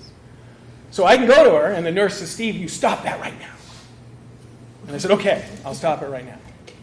But we have to tell Tracy then, that means a fund balance, and this is just one mic, I'm not saying, I don't know how much money exactly we make off that drink, but it's the approach. So where are we? Are we going to subsidize this and allow for real utensils, real plates, real washing, real care for the environment, and say, no, the pressure is not to offer something for 28 grams, we're going to be okay taking a hit. And we're not going to offer, one of the things is single-serving water. That's another thing, because that's bad for the environment. So just think about that as that piece comes. One of the things the last couple of years, we now require fingerprinting.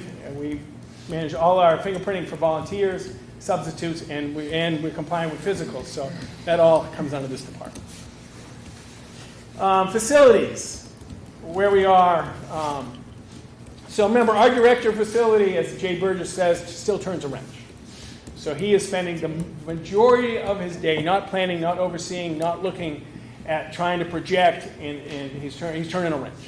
He's fixing stuff every day.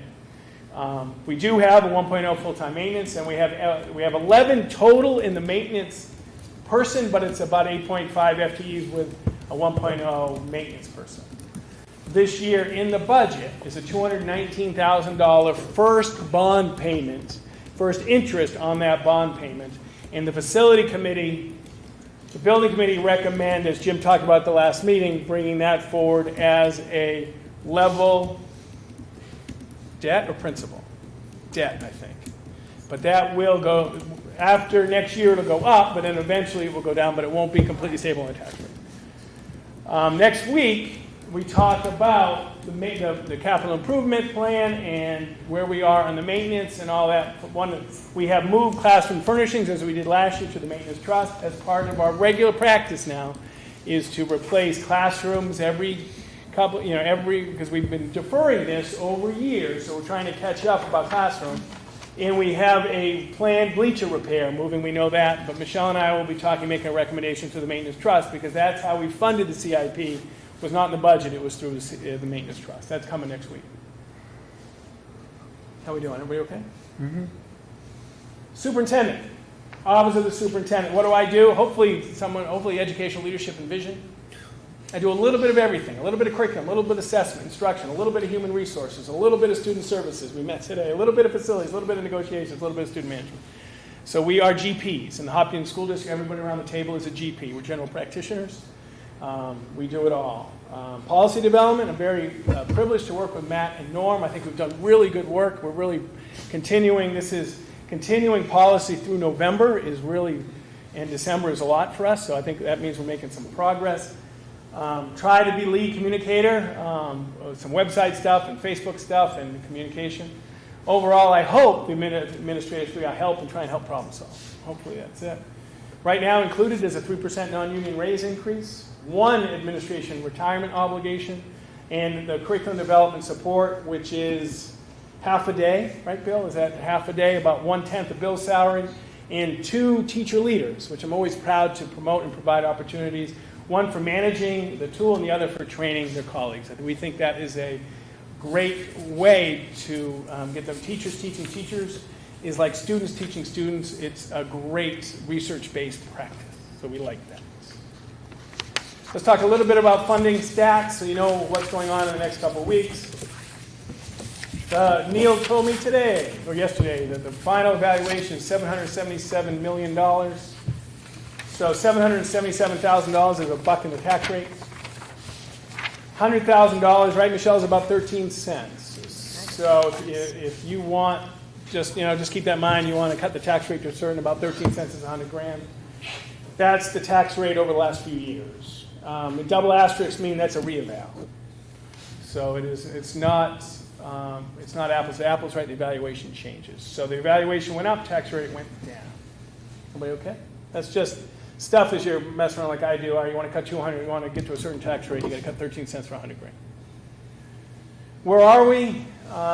The total budget right now, today, is $20,555,000. It's a $1.2 million increase at 6.21%. That's the budget. That gets you what we talked about at Harold. That gets all that. Harold Maple Middle High. Next steps.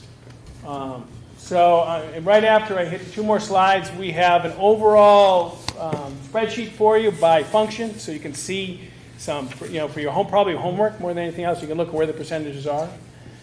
Whatever information that you need, Michelle and I are committed to providing it forward. Next year, if you want some reductions or you want some direction, Steve, can you bring back a 5% lower budget? We would try to do that for you. Answer any questions next week. Next week, we're going to talk about revenues and trusts and the maintenance. We're going to talk about that.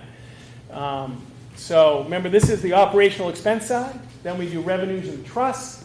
And the 19th, we put it all together on a tax rate. and you'll see where you are. So review the budget in its entirety, revenue and expense, and by the 19th, we'll have a draft warrant. One of the things, and Liz and Matt can speak to this, but we do not, at this point, have an agreement with either of the associations that we are negotiating. So those will be spaces on the warrant, because we have not done that. The only thing I asked her is, I went into Michelle's office and sat down and said, hey, what are you doing over the holiday? Because what's kind of funky this year, believe it or not, if we have a meeting on December 19th, there is one school day between that and our next meeting, Friday. Because Friday, and then we're off until we come back on the 2nd. So if we're not ready on the 19th, and there is no tone here about rushing, this is a huge process. We want to become the school board's budget. The 19th or the 2nd, but there's not much gap between the 19th and 2nd. You know what I'm saying? There's not much, there's time. But typically, the central office isn't open too much during that week. And I'm going to hand out something while you guys take your questions.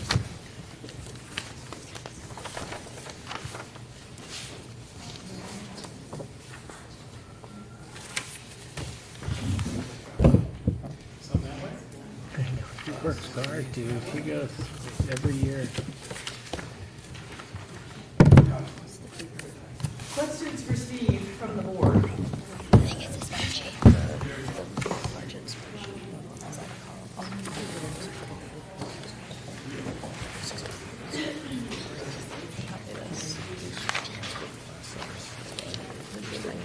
So questions? Yes.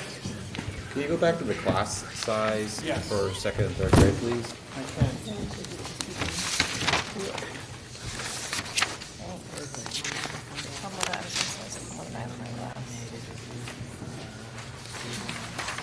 There you go. Currently, we have 4 sections of second grade, correct? That's correct.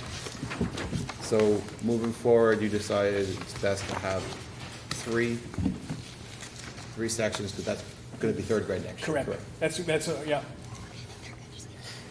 Okay. What made you decide that assessment? And just Oh, the third graders, that extra year of development, we think is a better time for that class size. And it was also the teachers had exactly that same class size this year. okay.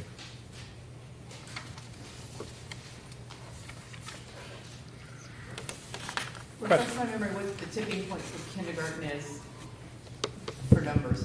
A cap 16, 17. We don't like 17 so much, but we can do 17. We don't like to get up to 18, 19.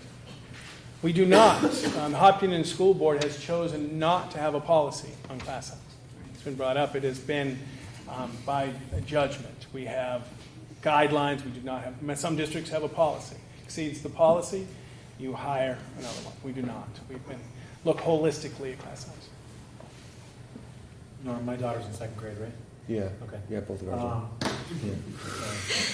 So throwing it out there, I have a child in kindergarten, second grade, and fifth grade, so these numbers do impact me personally. So just throwing it out there.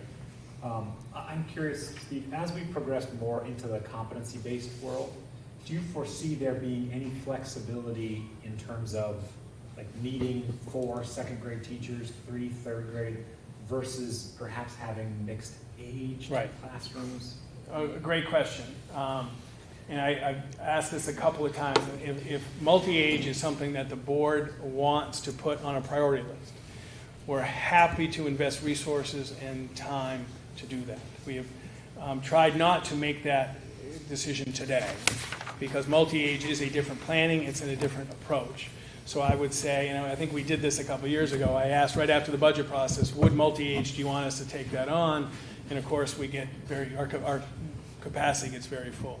So we have, if multi-age is something, so sometimes we have the ebb and flows where multi-age would actually would save some. Overall, most of the years, multi-age doesn't really help us that much because they're pretty, they're pretty collected. But if multi-age is a priority that we would want Maple or the high. See, we are multi-age 7 through 12.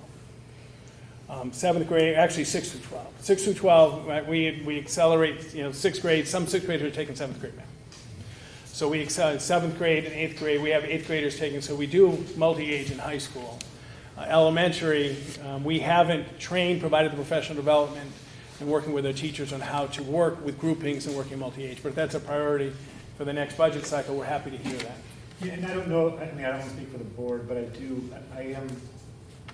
be curious to know if grades that are in the 60 to 65 range are those classes that are going to have 3 teachers throughout, therefore their entire K to 6 experience would be in a classroom of 22 students, whereas those that have 70 would have the good fortune of having 60. Oh, I appreciate that. And again, my daughter is in that bucket, so thank you, Norm. Yeah. Typically, and the concern is about this one is growth. You know, what if we get 10 kids? That's the concern. What have we had over the variation of that? Like last year when it was locked in, how many more increase did you have from the last budget as opposed to these numbers? Yeah, I can get that for you next time if you want. Yeah, okay.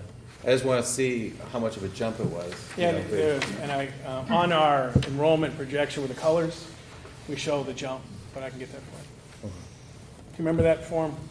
The diagonal little squares? Yeah, it's in the website. You see the growth? It's on the website. Steve, can you go back to you don't have to go back to the slide, I don't think the slide was, but go back to, what I heard you say was that the $250,000 reduction from the floor is causing this budget to increase. And so I guess, can you just walk through that again? Sure. So I just want to make sure I understand how a reduction from the floor is leading to an increase in the budget. Sure. So, for example, one of the ways that we took out of that budget, we took a half of kindergarten, we put it in contingency fund. So We took it out of contingency, right. And that's now in this, if it was in the budget, then our increase wouldn't have been as high because we would have had that as part of the base, but that was out of the base, and so now we still have to cover that teacher, but the teacher wasn't in the budget. So now we are covering that teacher out of the budget into it. Does that make sense? That makes sense, and it sounds, well. Just the increase is more. Money wasn't raised. It was part of the contingency fund.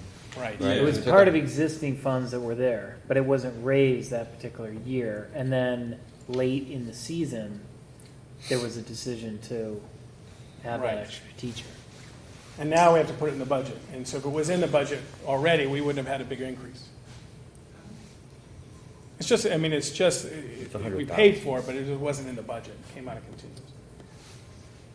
I guess I get it. I'm circulating in my head whether or not that's,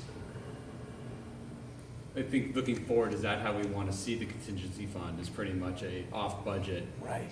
pull into a budget where, so I Great don't question. speak, but the taxpayers, I think, reduce the budget. I don't think the thought was that would be made up by taking into a contingency fund to pay for those costs that they just reduced the budget by the $250,000, if that makes sense. Right, yeah. So it sounds like it's a management solution, which is fine.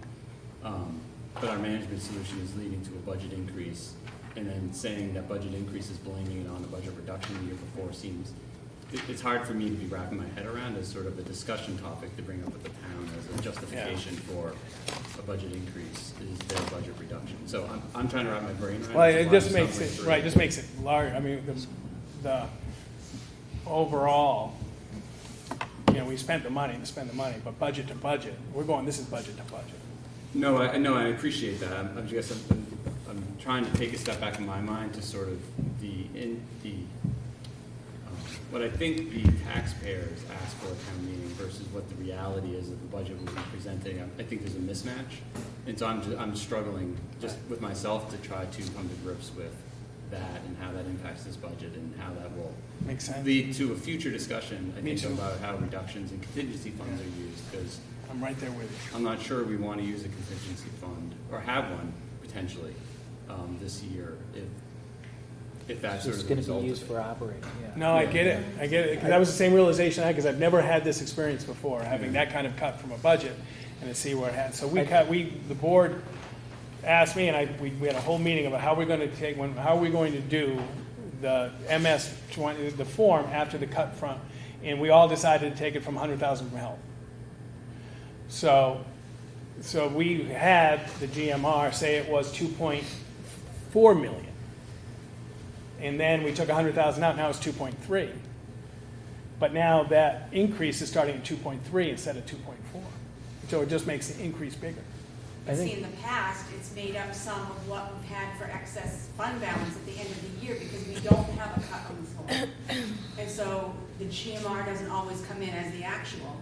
So in years past, part of our fund balance is from the delta on the health insurance. Right.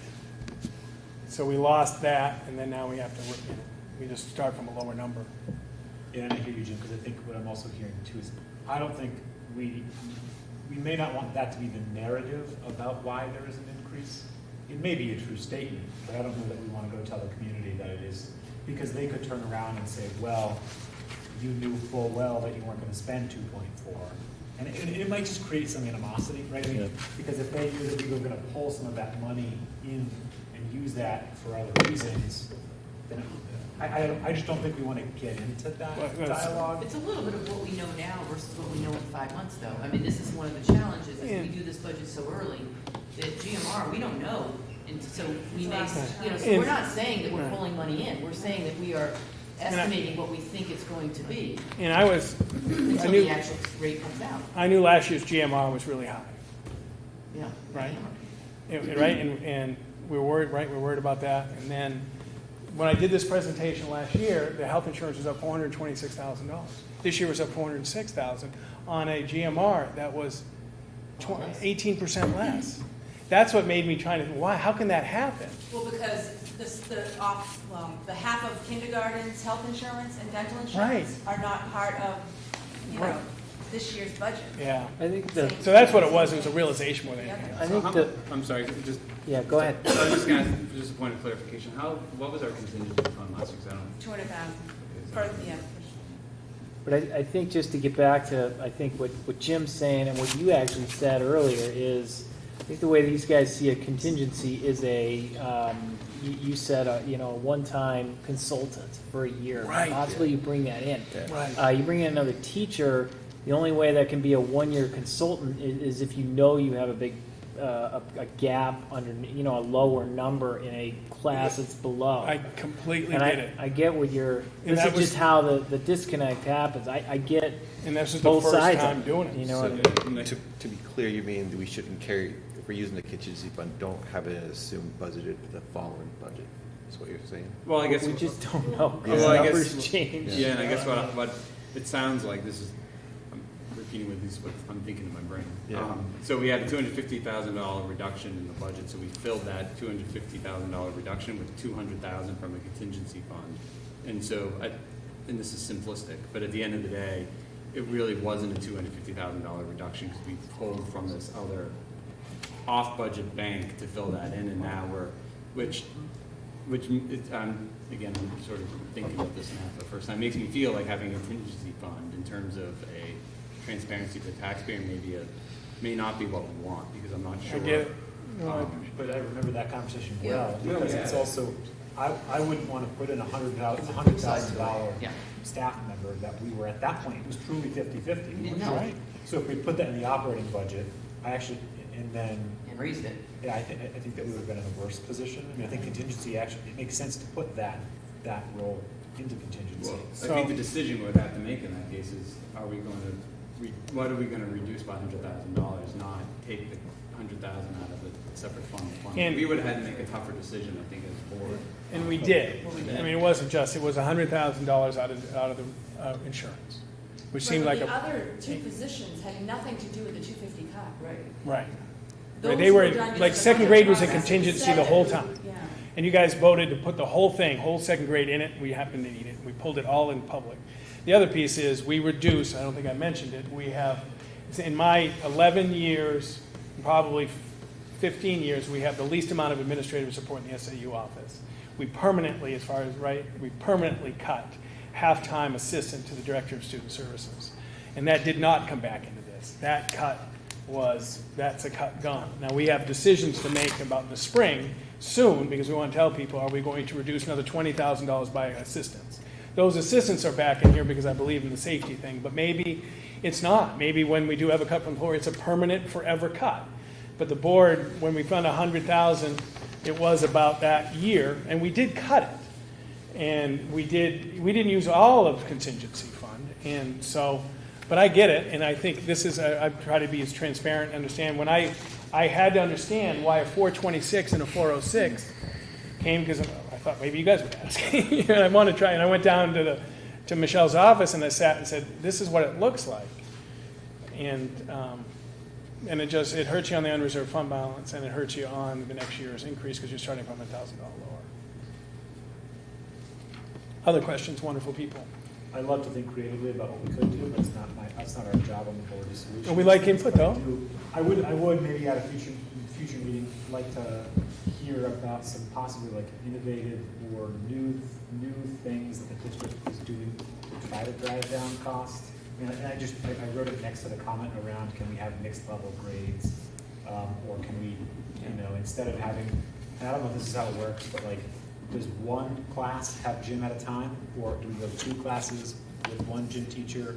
Again, I don't want to talk about the day-to-day operations because that's not our job up here. But no, I'd like to hear a little bit maybe about some things that we're thinking about or could do to try to reduce costs. I'm with you. And Michelle years ago went to a NASBO National Conference, and she came back and she brought me a book. And the book was How to Survive Difficult Budget Times. And one of the approaches is you invest more. Because one of the things, if you want transformational stuff, if you want us they're based on less administrative support than we've ever had in the last 10 years, now to ask that we're going to guide change on multi-age and change in investment. One theory says you don't cut during buys, you actually invest in transformation and you give people resources enough to move it. Because right now, running what we're running, day-to-day operations and running negotiations and running all this stuff, we really need to cut something off the plate so we can focus on, and I tried to focus on graduation requirements and that, you know what I mean? Some people would say if you really want to do this, you got to invest in more resources so you can move the needle. This budget does not include any middle management.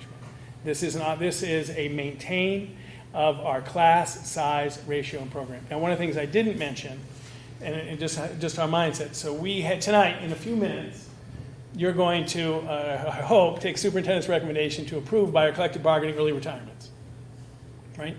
That's a tonight thing. One of the early retirements is a non-teaching position. So the leadership team, I felt our due diligence was to review the numeracy specialists in the lens of social work, curriculum director, and all those other pieces. And we had a significant discussion about where are we on this resource. So one of the things I talked about, it's not broken. We know that our numeracy specialist helps model and teachers and improves math instruction and supports kids in someone would hit me, but our second most important elementary content area, math, right? Because math goes through everything. Literacy goes through super everything. So we made it, but we looked at this. I asked the tough question, should we change the numeracy specialist into a curriculum director? What is going to benefit more?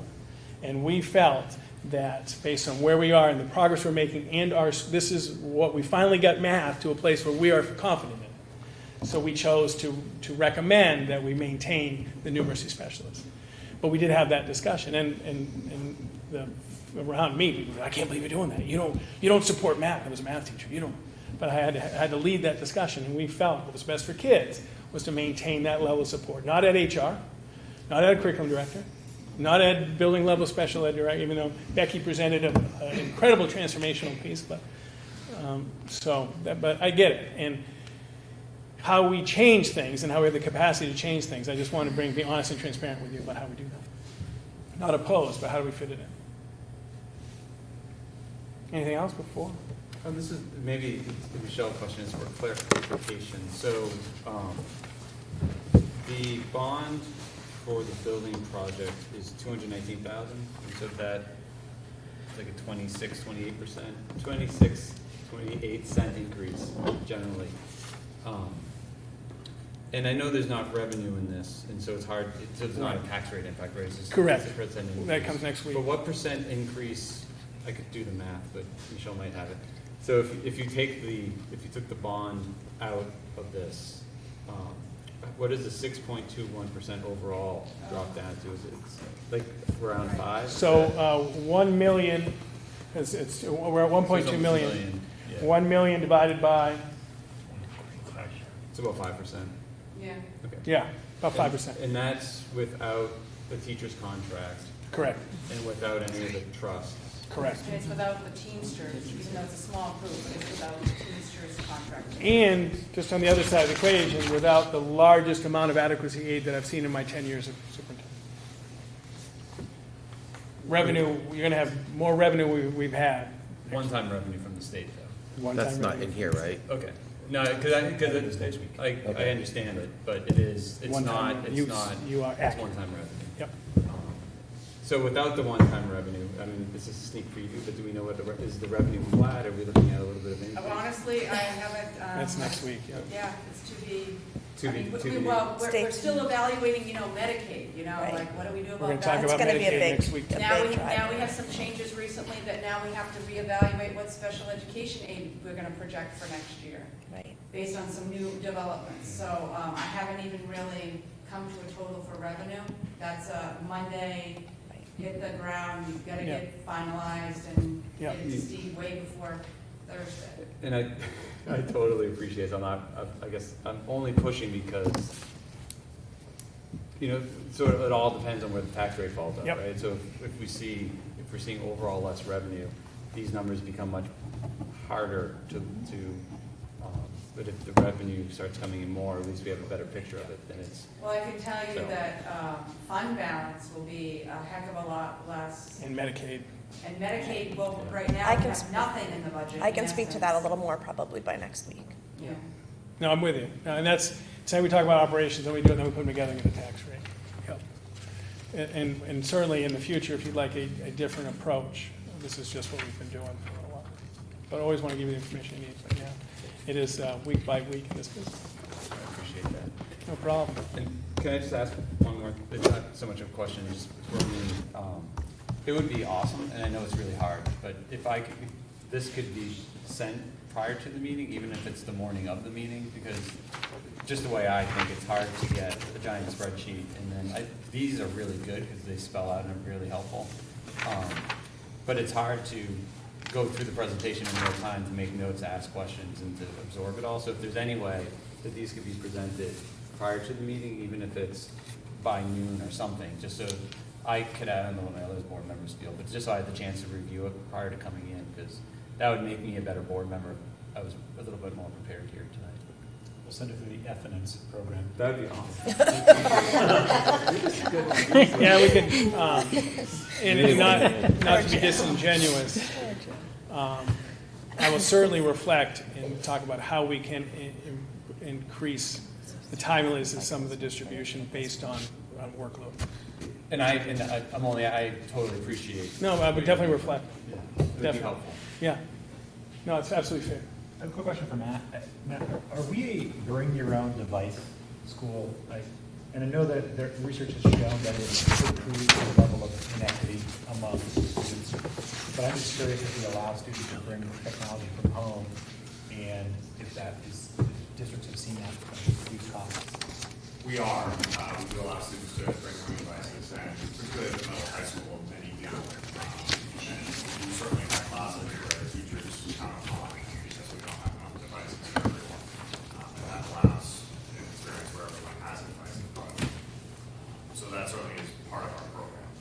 We've used that to supplement, but certainly it does create challenges for equity. It also creates operational challenges because not everyone has the same experience in front of them. So monitoring our classroom management software does not always completely reliable on our own devices, things like that. So it's definitely more of a challenge for teachers to effectively use technology as opposed to sort of an integrated solution for everyone has the same experience.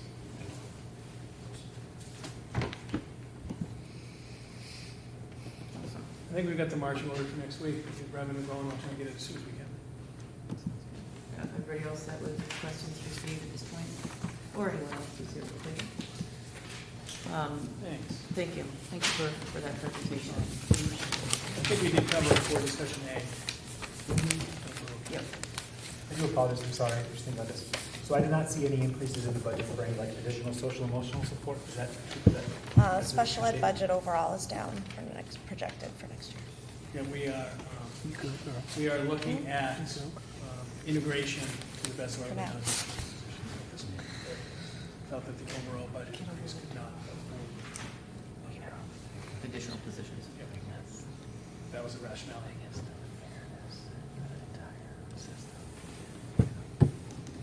Jim, want to do a little building project update? That would be great. Thank you, sorry. So we had a building committee meeting on Tuesday. No, Tuesday, I'm sorry, Monday. So we had a building committee meeting on Tuesday. And we had really one sole agenda item for that meeting, which was we had put out an RFQ for a construction manager. We had received 6 proposals. They shouldn't call them proposals, because they were qualifications. They were firm qualifications based upon our request. So we received 6, and our job as a committee was to review those 6 proposals and then score them. So we got a great scoring sheet that was developed by H.L. Turner and Gordon Bristol. And then try to whittle down those 6 as best we could to a smaller subset, between 1 and 5, I think is what we started with, to bring in for an interview, and then find a recommendation to bring here to the board. And so we were successful in whittling down to 4. So we have identified 4 firms that we're reaching out to invite in to come speak with us on the 17th of December. So we're going to have a marathon interview meeting on the 17th, starting at 4:30.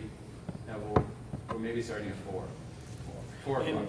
And Bill and I spoke about maybe enlarging that circle a little bit to 5, so we'll talk more about that later. Okay. What do you mean by 5? 5, Bill, Hickey, and I spoke about the necessity perhaps to increase it to 5. 5 hours? No, 5 people, construction management firms. What? Okay. So 4 or 5 on the 17th, and then the hope is to make a decision on one to bring forward to the board on the 19th if possible, and then if not, for whatever purpose, we would try to come on our January 2nd meeting with a firm to recommend. So all in all, I think it was a great meeting, very positive. Everybody kind of buckled in and added a lot of value. So appreciate everyone at this table who was with us on Tuesday night for that conversation. I thought it was the 19th, or was it the 2nd that come? We're going to try for the 19th. Yeah, 19th. 19th for the... We're meeting on the 17th to interview. The 19th is the meeting of this board. Yeah. And then the 2nd is another meeting of this board. And so we're going to try to bring a recommendation to either the 19th or the 2nd. So we talked about them also coming, the architect and... Right, to meet people. That's Yeah. right. If we can on the 19th. Yeah, 19th, yeah.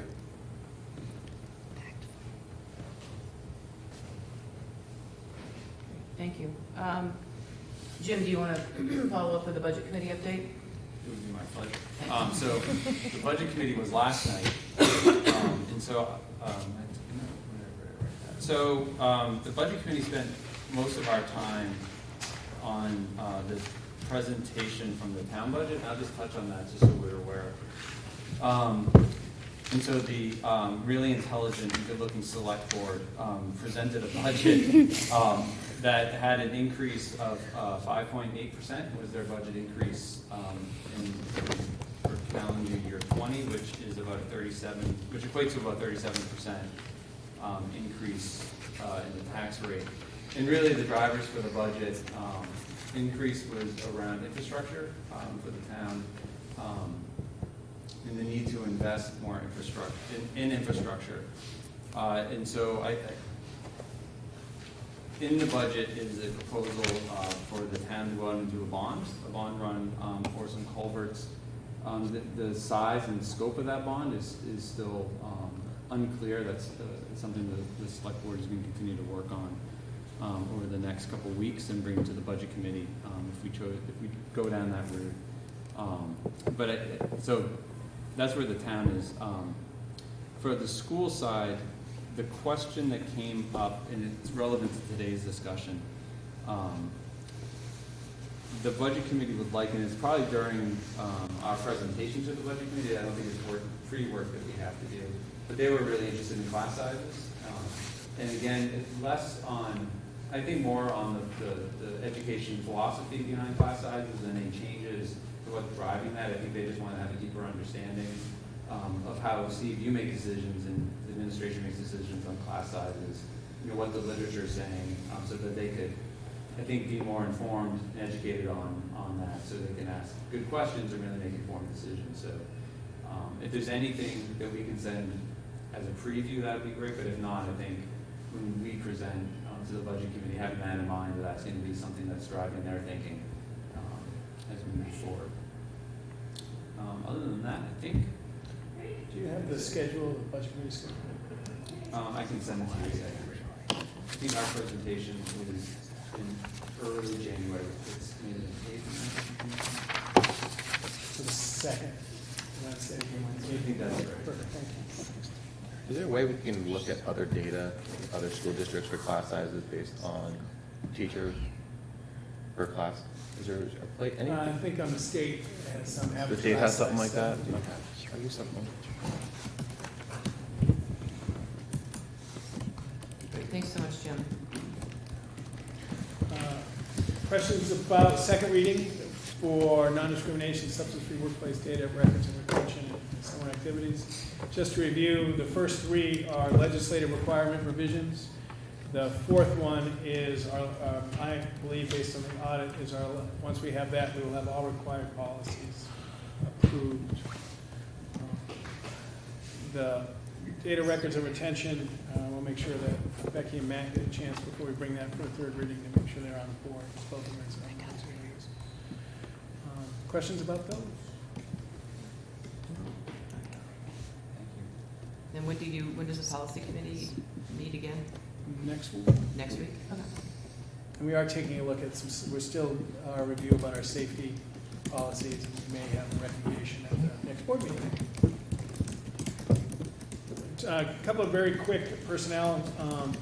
We have a preschool teacher who's going on maternity leave, and we have an opportunity to fill that position, and it became more urgent than or more sense of urgency than we thought. So sometimes things come earlier than we think.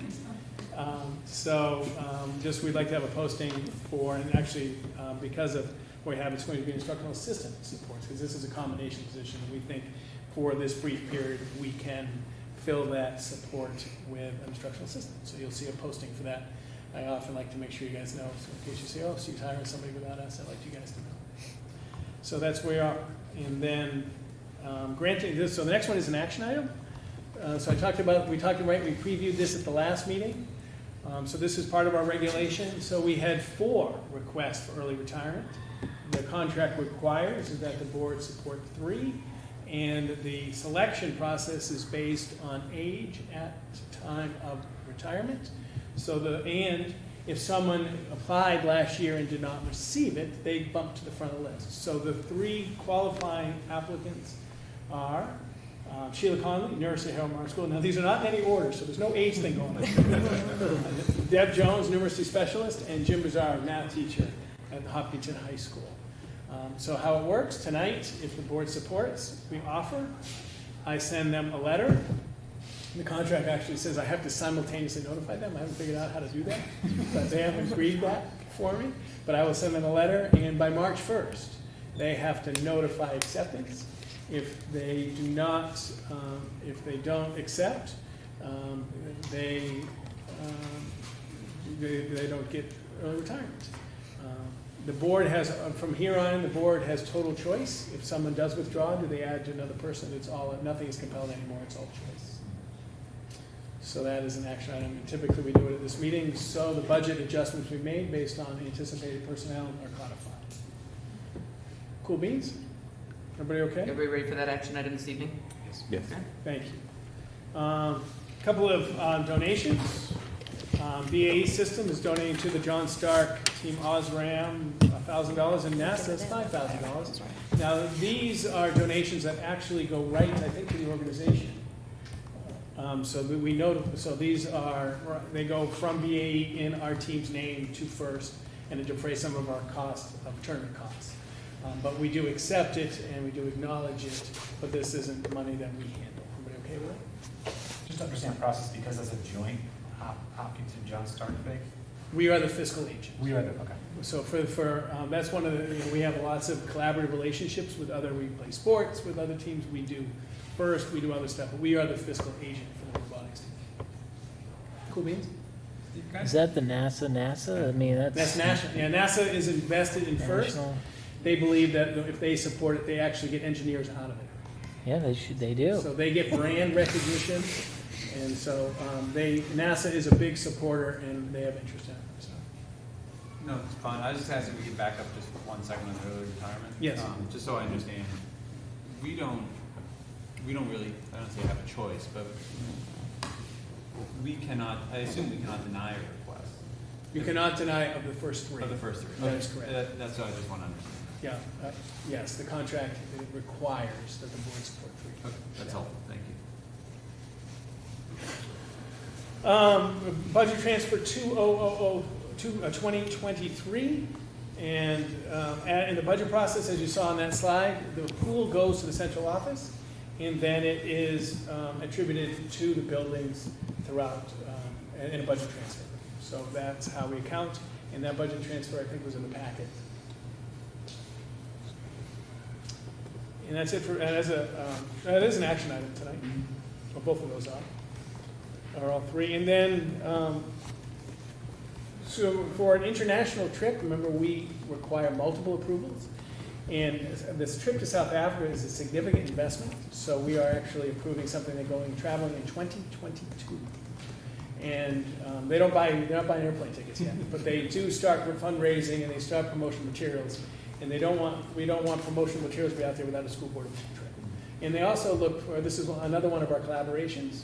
In the past, Bow High School has sent faculty members and students to join on the extended learning opportunity provided in the Africa trip. So starting early allows them to either go to Bow or other neighboring high schools. And obviously, sometimes the economy of scale grows and the cost of the trip can actually decrease if we collaborate with other schools. And HDI was involved in that. Yeah, so that's where we are. That's what we got. Great, thank you very much. Any other questions for Steve from the board before I open up the second opportunity for public comment? Everybody's all set? Great, you guys all set for the action items that we have in front of us. At this point, I'd like to open up the floor for the second opportunity for public comment. I'll be brief. I made my comments opening because I expected there to be discussion on the 650,000 Next week. next week. Because it's the other side. And something I failed to mention about that is I've heard discussion, the reason this came to the forefront is I've heard discussion from some taxpayers that they felt that 650 should be returned to the town, to the taxpayers. And so that's my basis for imploring really fiscal responsibility in how it's utilized, because I don't want to give the impression that we're not when they expect something from it. And Steve, when you get in one of your many duties, when you give that school board the numbers breakdown for this slide that you promised them, is there any chance you can post it as well? Sure. Thank you very much. Somebody keep that. As long as someone tells me which one. And lastly, I'm wondering if there's a typo on this spreadsheet, I could be off here, at the bottom of the 1920 budget. It says 30 million. Well, that's because the bond, Yeah, including your own tax. they include the whole entire bond amount. Gotcha. Thank you. Good answer. Ding ding. Thanks, Josh. All right, anybody else want to provide any comment? Great, well, thank you all for being here tonight. And so remember those important dates, everybody make sure that they are on your calendars. And Jim, thank you, if you could forward the budget committee dates, that would be awesome. So I will take a motion for the Hopkinton School Board to accept the superintendent's recommendation to sign onto a friend of the court amicus brief in support of the Conval School District school funding lawsuit. So moved. Seconded. Any further discussion? All in favor? Aye. Any opposed? Motion carries. Take a motion for the Hopkinton School Board to accept the superintendent's recommendation to grant HHS math teacher Jim Brazard's request to participate in the early retirement program. So moved. Second. Any further discussion? All in favor? Aye. Any opposed? Motion carries. Take a motion for the Hopkinton School Board to accept the superintendent's recommendation to grant Harold Martin School Nurse Sheila Conley's request to participate in the early retirement program. So moved. Second. Any further discussion? All in favor? Aye. Any opposed? Motion carries. Take a motion for the Hopkinton School Board to accept the superintendent's recommendation to grant elementary math specialist Deb Jones's request to participate in the early retirement program. So moved. Second. Any further discussion? Is she the longest tenured employee Of this group? of or- this, of the Overall? school? No, not of the school. Okay. But she's up there, though. I could have wanted the name, but All there. right. All in Aye. favor? Aye. Any opposed? Motion carries. Take a motion for the Hopkinton School Board to approve the superintendent's recommendation to accept a $1,000 donation from BAE Systems for the HHS John Stark High School First Robotics Team. So moved.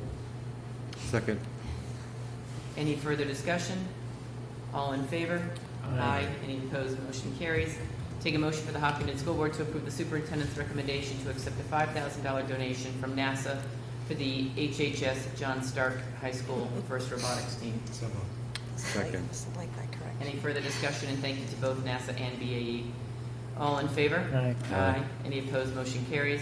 Take a motion for the Hopkinton School Board to accept the superintendent's recommendation to approve budget transfer 2020-3 to allocate non-union raises. So moved. Second. Any further discussion? All in favor? Aye. Any opposed? Motion carries. Take a motion for the Hopkinton School Board to accept the superintendent's recommendation to grant initial approval for the Hopkinton High School overnight trip to South Africa, June 2022. So moved. Second. Any further discussion?